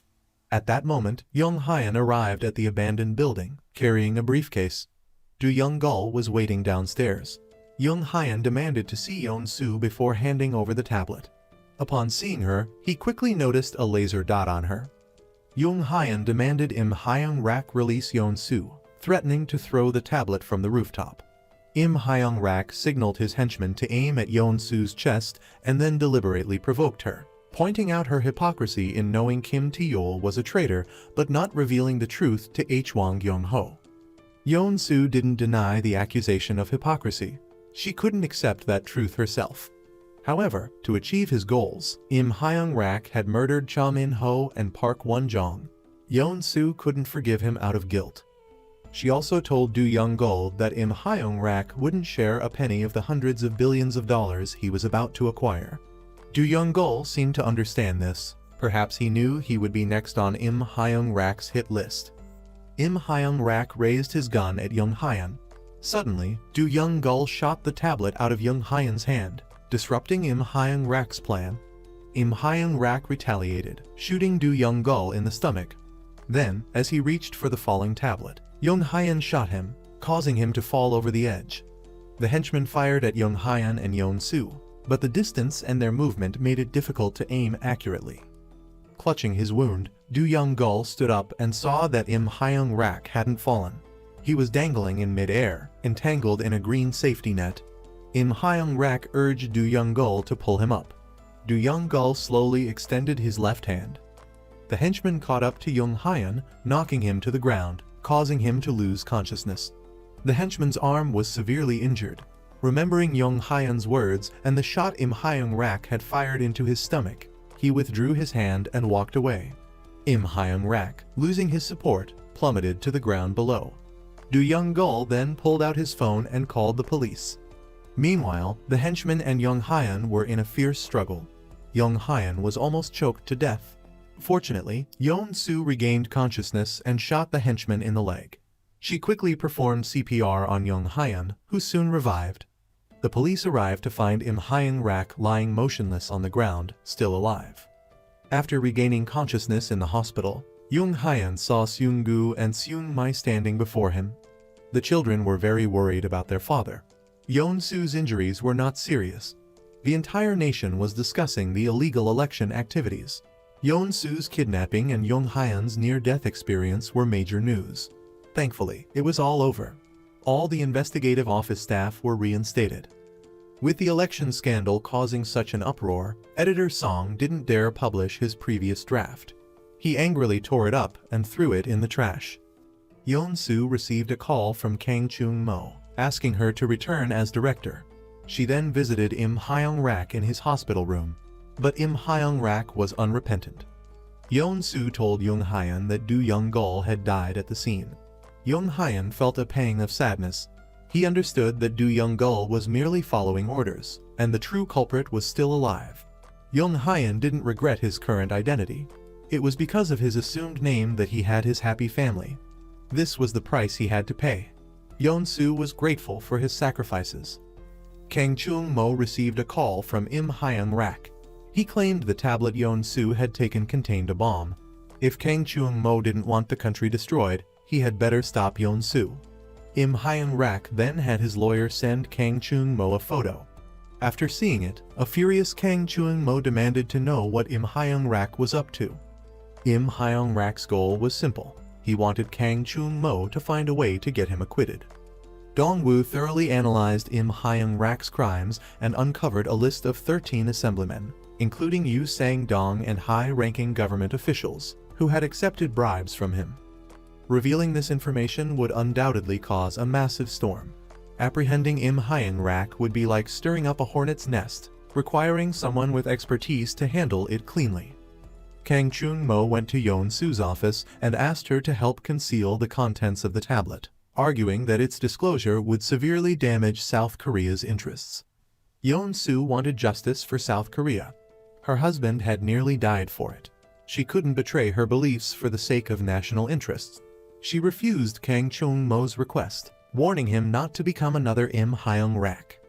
The next day, Yeon-soo held a press conference, revealing the list of those involved in the illegal election activities and announcing that she had gathered evidence of their crimes, particularly Im Hyung-rak's exploitation of the National Treasure Appraisal Project, his embezzlement of special funds from taxpayer money, and his use of NIS intelligence for personal gain, accumulating hundreds of billions of dollars in secret funds. Over 30 assemblymen had lost their lives because of this. Yeon-soo exposed all of Im Hyung-rak's crimes to the media and held a memorial service for the victims. The reporters present were stunned. Im Hyung-rak appeared in court. The judge indicted him. He vehemently denied any involvement in Cha Min-ho's case.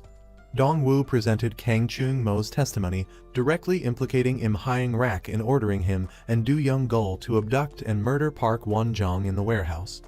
But Im Hyung-rak's response remained consistent throughout. Im Hyung-rak's influence was considerable.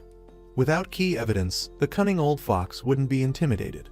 Dong-woo then produced a photo of Im Hyung-rak en route to Switzerland. Im Hyung-rak, in turn, accused Dong-woo of slander. As a crucial undercover operative for the country, his actions were classified. Oh Pil-yi had died in the incident. Jung Hyun visited his grave. He then encountered Go Yoon-ju outside. She believed Jung Hyun could bring down Im Hyung-rak and avenge Cha Min-ho. Jung Hyun told his children about the identity he had hidden for so many years. To capture Im Hyung-rak, he revealed his undercover status in court. Jung Hyun would face criminal prosecution. He was clearly prepared for it. News of Yeon-soo's husband's true identity spread rapidly. Yeon-soo publicly apologized and resigned from her position. Then, she accompanied her husband to the police station to turn himself in. After Jung Hyun's arrest, Yeon-soo visited him regularly.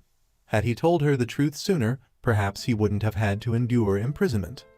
A year later, Jung Hyun was released. On his way out, he encountered Im Hyung-rak entering. Im Hyung-rak gave him a thumbs up. Upon his release, Jung Hyun saw Yeon-soo and his children waiting for him. She had changed their surname to Lee.